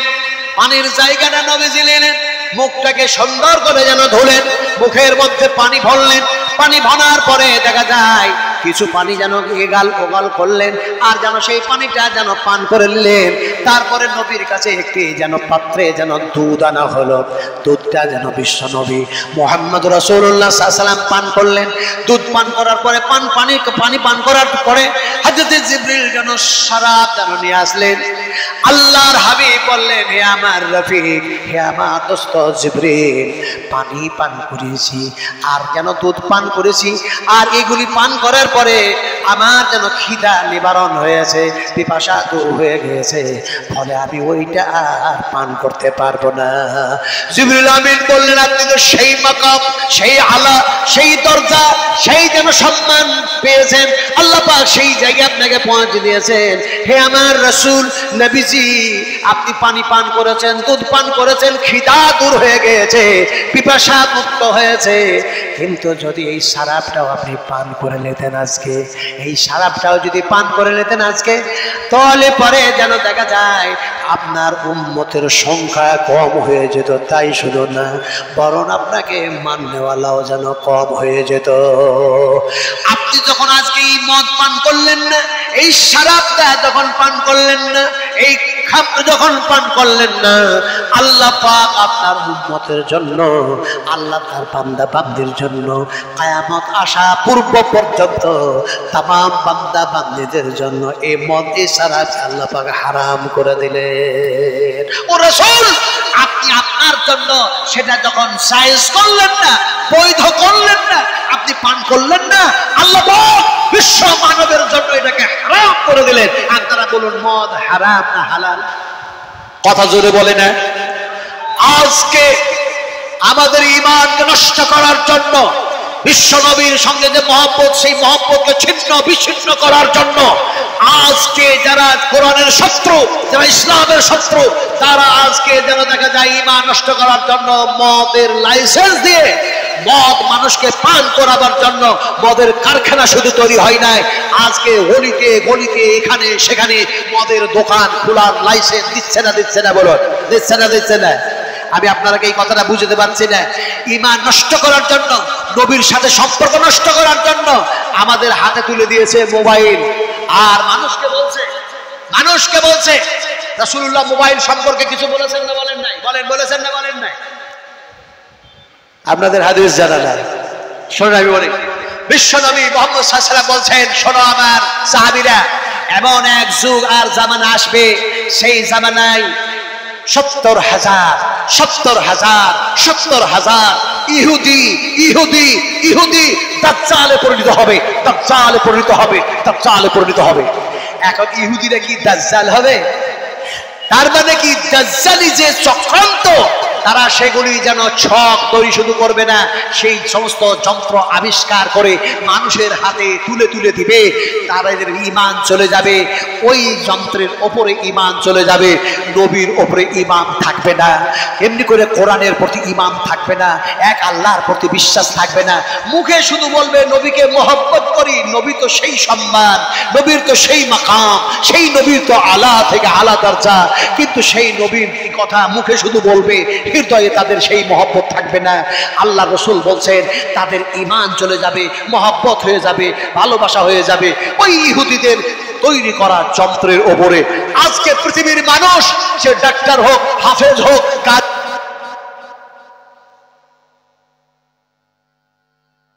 প্রফেসর যেই বা হোক, বলছে মোবাইলে সব পাওয়া যায়, অনলাইনে এ টু জেড সব পাওয়া যায়। বলছে না বলছে না? বলুন যে মোবাইলে সব আছে, সব পাওয়া যায়। মিথ্যা কথা, মিথ্যা কথা। मैं चैलेंज करता हूं, मैं चैलेंज करता हूं, मैं चैलेंज करता हूं, যদি মোবাইলে অনলাইনে সব পাওয়া যায় তাহলে ও বৈজ্ঞানিকেরা তোমরা এই যন্ত্রের মাধ্যমে আমাকে দেখায় দাও, অনলাইনের মাধ্যমে আমি এক্ষুনি দেখতে চাই আল্লাহ পাক কিয়ামতের মাঠে আমার ডান হাতে আমলনামা দেবে না বাম হাতে আমলনামা দেবে, আমাকে দেখায় দাও। পারবে? জোরে বললেন না। আপনারা হকের পক্ষে না হকের পক্ষে? হাত উঠায় দেখান কারা কারা নবীর পক্ষে। আমি হাত উঠায় দিলাম। আর উঁচু হবে না? আর একটু হাত উঁচু হবে না? নবীর পক্ষে না বিপক্ষে? আমরা আরো হাত সিধা করুন, আরো হাত সিধা করতে হবে। না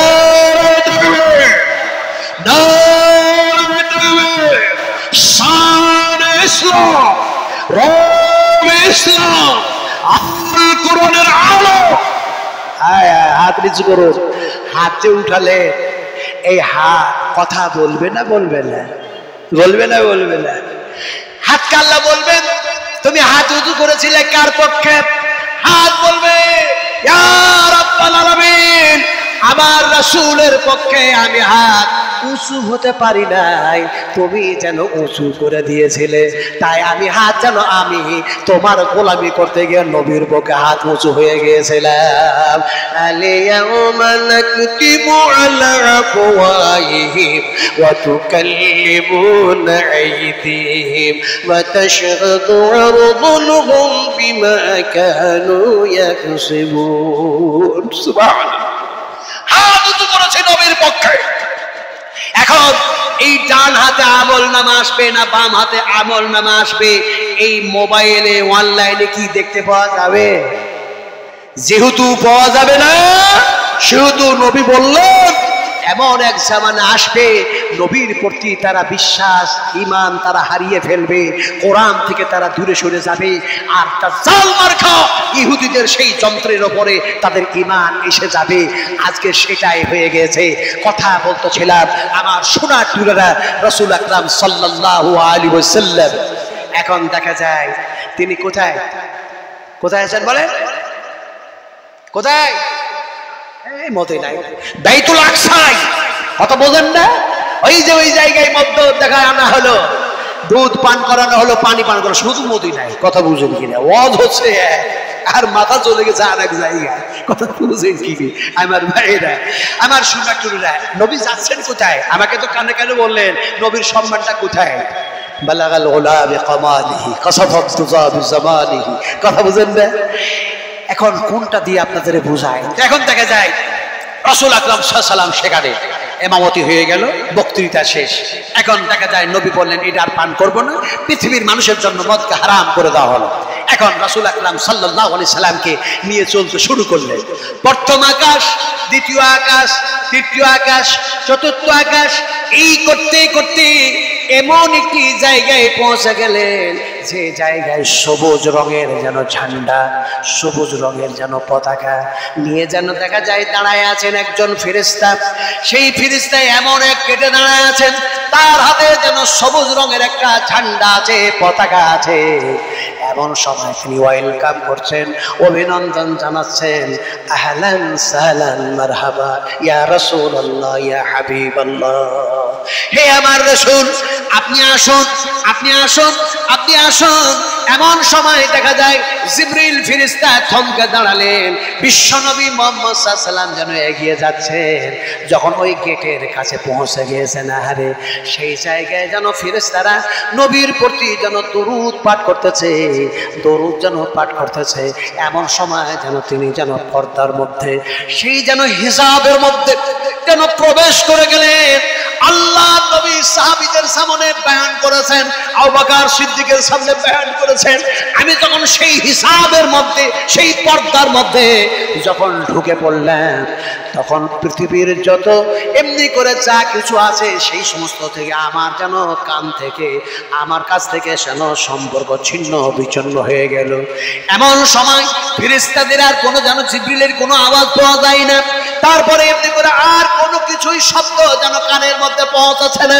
মনের মধ্যে যেন দেখা যায় ভয় ভয় ভয় ভয় যেন একটা যেন সৃষ্টি হয়েছে। ভয় সৃষ্টি হওয়ার কারণে দেখা যায় কে যেন হঠাৎ যেন আমার পিছন ধার থেকে ডাক দেয়, কিন্তু গলার কণ্ঠস্বর দেখে কাউরি না দেখে হযরত আবু বকর যেন ডাক দিয়ে বলছেন, ইয়া রাসূলুল্লাহ, ইয়া হাবিবাল্লাহ, আপনি এগিয়ে যান, কোনো ভয় নাই, ওয়ালা তাখাফ ওয়ালা তাহজান, কোনো ভয় নেই, কোনো চিন্তা নেই, এগিয়ে যান হে রাসূল, আপনি এগিয়ে যান, এগিয়ে যান। আমি পিছন দিকে তাকায় দেখি আমি এসেছি, জিবরিল আমাকে নিয়ে এসেছেন, আমার সাথে সাথে হযরত আবু বকর সিদ্দিকও এসেছেন নাকি। আবু বকর সিদ্দিকের যেন গলার কণ্ঠস্বর কেন শুনতে পাই। এমন সময় নবী দেখলেন না, আবু বকর সিদ্দিককে তো দেখতে পাওয়া যায় না, কাউরে দেখতে পাওয়া যায় না। এই করতে করতে করতে করতে আমি যেন আল্লাহ সুবহানাহু ওয়া তাআলার কাছ পর্যন্ত পৌঁছায় গেলাম। সুবহানাল্লাহ, একেবারে কাছাকাছি হয়ে গেলাম। এত কাছাকাছি হলাম, ইমাম বুখারী রাহমাতুল্লাহ আলাইহি এই ঘটনা, এই হাদিসকে বয়ান করতে গিয়ে বলছেন, আর নবীজি আল্লাহর নিকটবর্তী এত হলেন, এত কাছে এত কাছে এত কাছে হলেন যে একটি মানুষ এমনি করে যদি লেখালেখি করে একটি কলম দিয়ে কাগজের ওপরে, তাহলে কাগজটা যে পাতলা দুবলা, এই যে একটু যেন কলম যেন লাগিয়েছে, এই কাগজ থেকে কলম যেরকম দূরত্ব, এতটাই দূরত্ব আল্লাহ থেকে আমি আর আল্লাহর সঙ্গে আমার হাম কালাম হয়ে গেল। জোরে বলুন সুবহানাল্লাহ, আরো জোরে সুবহানাল্লাহ। তাহলে রাসূল আকরাম সাল্লাল্লাহু আলাইহি ওয়াসাল্লাম তিনি কোথা থেকে কোথায় পৌঁছে গেলেন না, আল্লাহ পাক তিনাকে কোথায় পৌঁছায় দিলেন। জোরে বলুন সুবহানাল্লাহ। আল্লাহ নবী, আল্লাহ পাক নবীর সঙ্গে হাবিবের সঙ্গে সেই ওয়াদা করেছেন, ও নবী, তোমাকে শুধু সেই মাকাম পর্যন্ত পৌঁছায় দিই নাই, আমি আল্লাহ আমার কাছ পর্যন্ত শুধু নিয়ে আসি নাই, তোমার সঙ্গে শুধু আমি হাম কালাম করি নাই, আমি ওয়াদা করছি। আল্লাহ পাক বলেছেন ওয়াদা করছি, আমি ওয়াদা করছি, আমি আল্লাহ ওয়াদা করছি। আল্লাহ পাক ওয়াদা করছেন, কি ওয়াদা করছেন? ইন্না আ'তাইনাকাল কাউসার ফাসাল্লি লিরাব্বিকা ওয়ানহার ইন্না শানি'াকা হুয়াল আবতার। আল্লাহ রাব্বুল আলামিন ওয়াদা করলেন, এই পর্যন্ত আপনারা নিয়ে আসলাম, কথা কত বলেছি, তার মধ্যে কথা যেন আপনার সঙ্গে ওয়াদা করলেন, আমি আল্লাহ যেন ওয়াদা খেলাপকারী নয়। কিয়ামতের মাঠে, হাসরের ময়দানে আমি আল্লাহর সামনে যখন আপনি এরকম থাকবেন, তখন আপনার জন্য একখানা জায়গা যেন তৈরি করে রাখা হয়েছে, ওই জায়গায় আপনি যেন আমার সামনে সিজদায় পড়ে যাবেন। আর ওই জায়গায় সিজদায় পড়ে গিয়ে আপনি ক্রন্দন করবেন, আমি আল্লাহ সে সময় যেন কথা বলবো, আপনার সাথে কথা বলে যেন বলবো, হে রাসূল, হে আমার হাবিব, হে আমার নবী, হে আমার নবী, হে আমার রাসূল, মাথা উঁচু করো, মাথা উঁচু করো, তুমি যা দরখাস্ত করবে সব তোমার দরখাস্ত আমি আল্লাহ কবুল করে নেব। ওই জায়গাটার নাম বলেন, ওই জায়গাটার নাম মাকামে মাহমুদ। কোরআনের মধ্যে এসছে না এই শব্দ, এসছে না।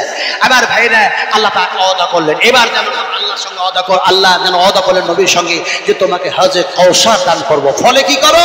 ফাসাল্লি ফাসাল্লি লিরাব্বিকা, লিরাব্বিকা, তোমার রবের উদ্দেশ্যে তুমি সালাত প্রতিষ্ঠা করো, কায়েম করো।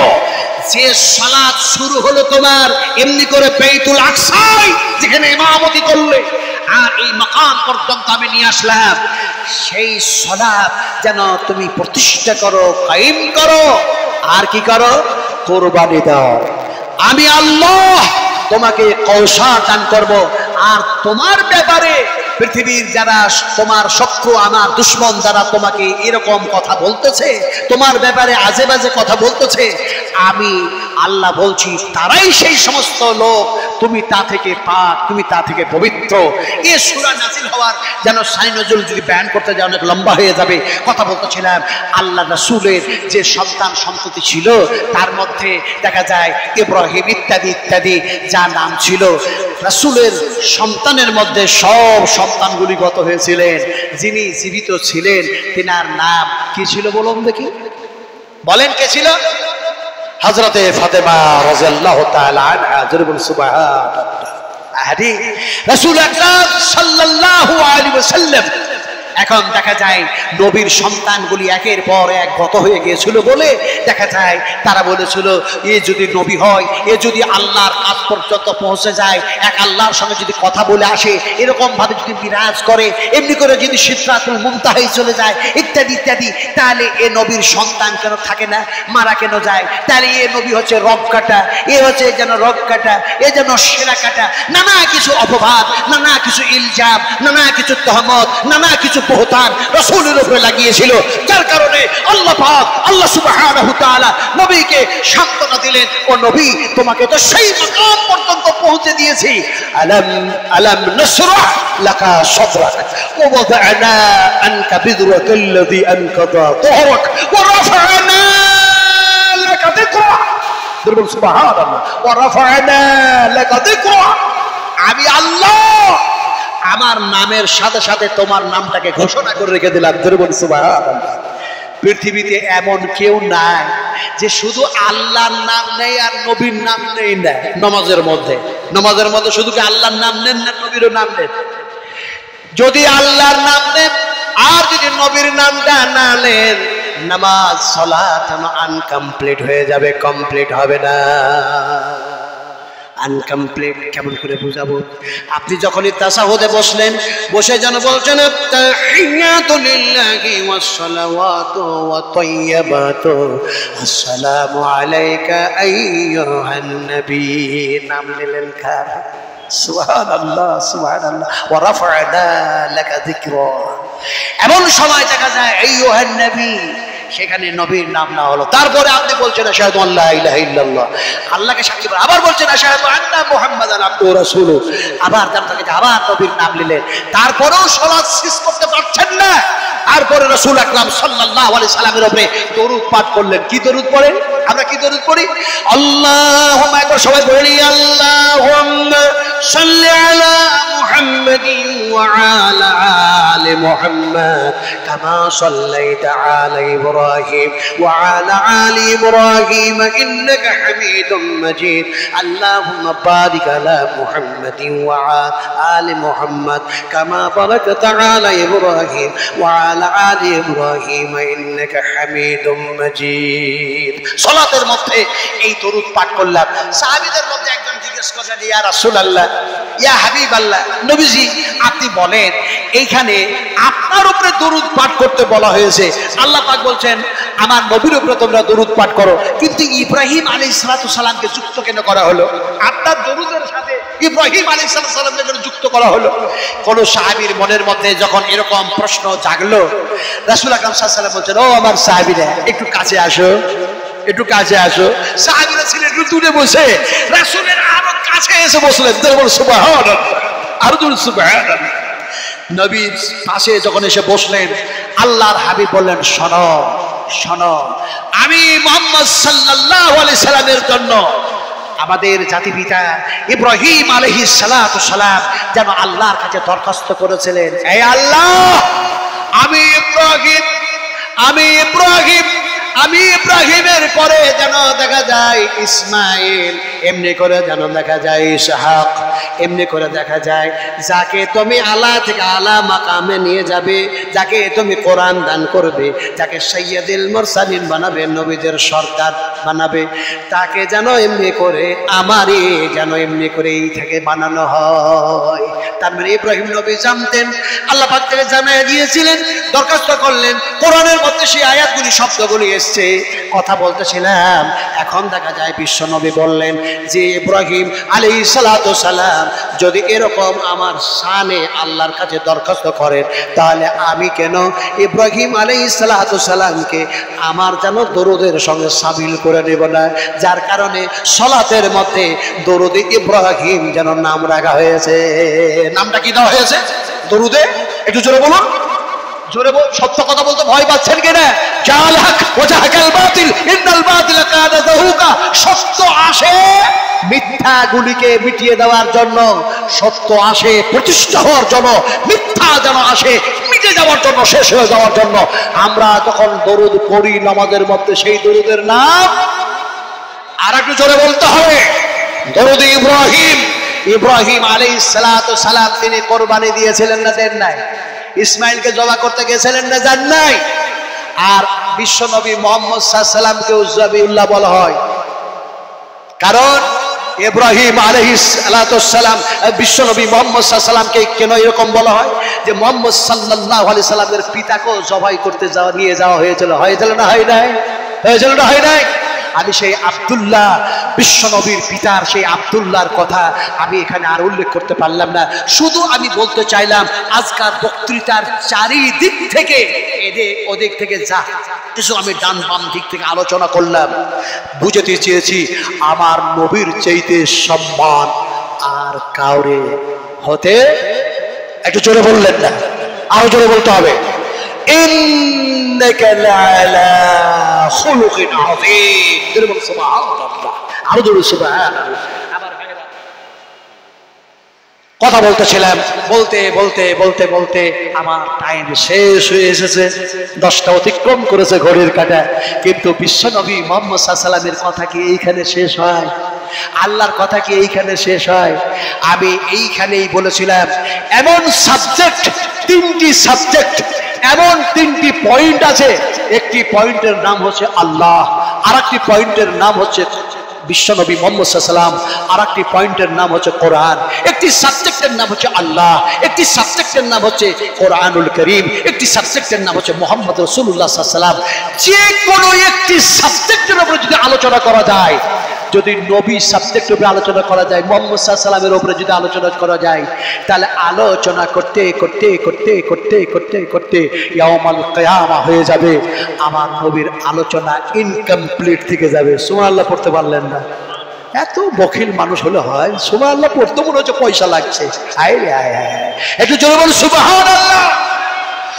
কোরআন এমন একটি সাবজেক্ট যে নবীর উপরে নাজিল হলো, সেই কোরআনের উপরে যদি আলোচনা করতে করতে করতে করতে ইয়াউমুল কিয়ামা হয়ে যায়, তারপরে কোরআনের আলোচনা আনকমপ্লিট থেকে যাবে। আল্লাহ এমন একটি সাবজেক্ট, এমনি করে যদি এই সাবজেক্টের উপরে আলোচনা করা হয়, আলোচনা করতে করতে করতে ডান হাতে বাম হাতে আমল নামা চলে আসবে। আল্লাহ সাবজেক্টের আলোচনা অসম্পূর্ণ থেকে যাবে। জোরে বলি সুবহানাল্লাহ। তাহলে আল্লাহ পাক যেন এই কোরআনকে, এই আমার নবী মুহাম্মদ সাল্লাল্লাহু আলাইহি ওয়াসাল্লামকে কোন সম্মান আল্লাহ পাক দান করেছেন। ফলে আমরা সেই নবীর উম্মত, সেই আল্লাহ পাকের আমরা হচ্ছি বান্দা। আমরা কার বান্দা? আমার টাইম কিন্তু 20 পর্যন্ত, মনে হয় 15-16 হয়ে গেছে, আর 2-3 মিনিট আছে মনে হয় নাকি? হ্যাঁ, তো ওই জন্য বলছি আমরা কার বান্দা? কি বান্দা? কি বান্দা? হায় হায় হায়, ভোটার লিস্টে ওটা নাম পাবেন না, কোরআনের লিস্টে আপনাদের নামটা আল্লাহ পাক দিয়ে দিয়েছেন। আল্লাহ পাক বলছেন এখান থেকে তোমাদের নাম কাটবো না, এখান থেকে তোমাদের নাম কাটা হবে না। ওই লিস্টে আপনাদের আমাদের নাম কি দেওয়া হয়েছে জানেন? আলাইসাল্লাহু বিকাফিন আবদাহু ওয়া ইউখাব্বিফুনাকা বিল্লাযী মিন দুনিহি। আল্লাহ পাক বললেন, ও শোনো শোনো, আমি যে নবীকে তোমাদের জন্য রহমত স্বরূপ পাঠালাম, সেই মাকাম পর্যন্ত পৌঁছে দিলাম, কোরআন যে তোমাদের জন্য নাজিল করলাম, আমি আল্লাহ যে তোমাদের খালিক, তো তোমরা জানো আমি আল্লাহ কি তোমাদের জন্য যথেষ্ট নয়?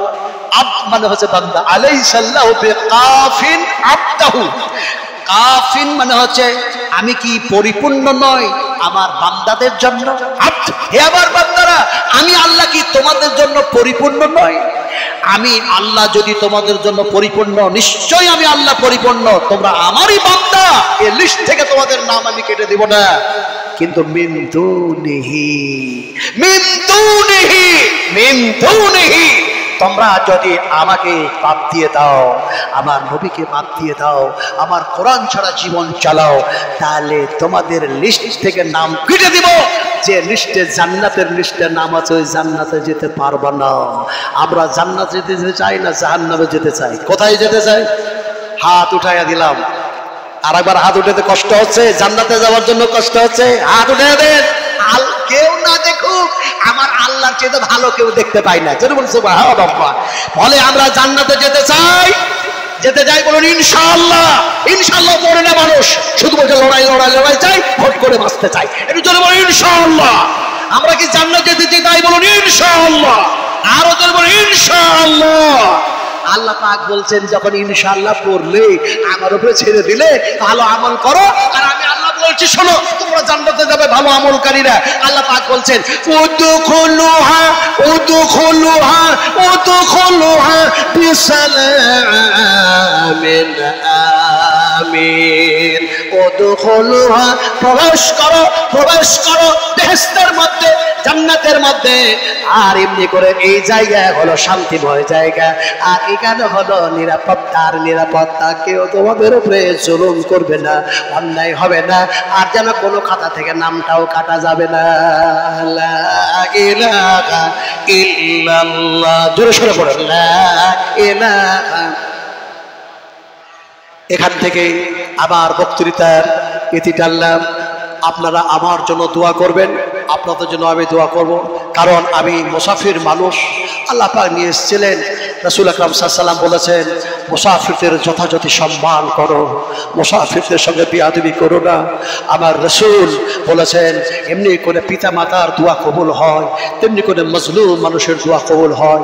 সত্যিকারী বরহক যদি মুসাফির হয়, সেই মুমিন মুসাফিরের দোয়াও আল্লাহর দরবারে কবুল হয়ে যায়। আল্লাহর কাছে দোয়া করি, হে আল্লাহ আমরাকে তুমি শয়তানের পথে না চালায় নবীর পথে চালার তৌফিক দান করে দাও। জোরে বলুন আমিন। এই বলেই আমার বক্তৃতার ইতি টানলাম। আসসালামু আলাইকুম ওয়া রাহমাতুল্লাহি ওয়া বারাকাতুহু।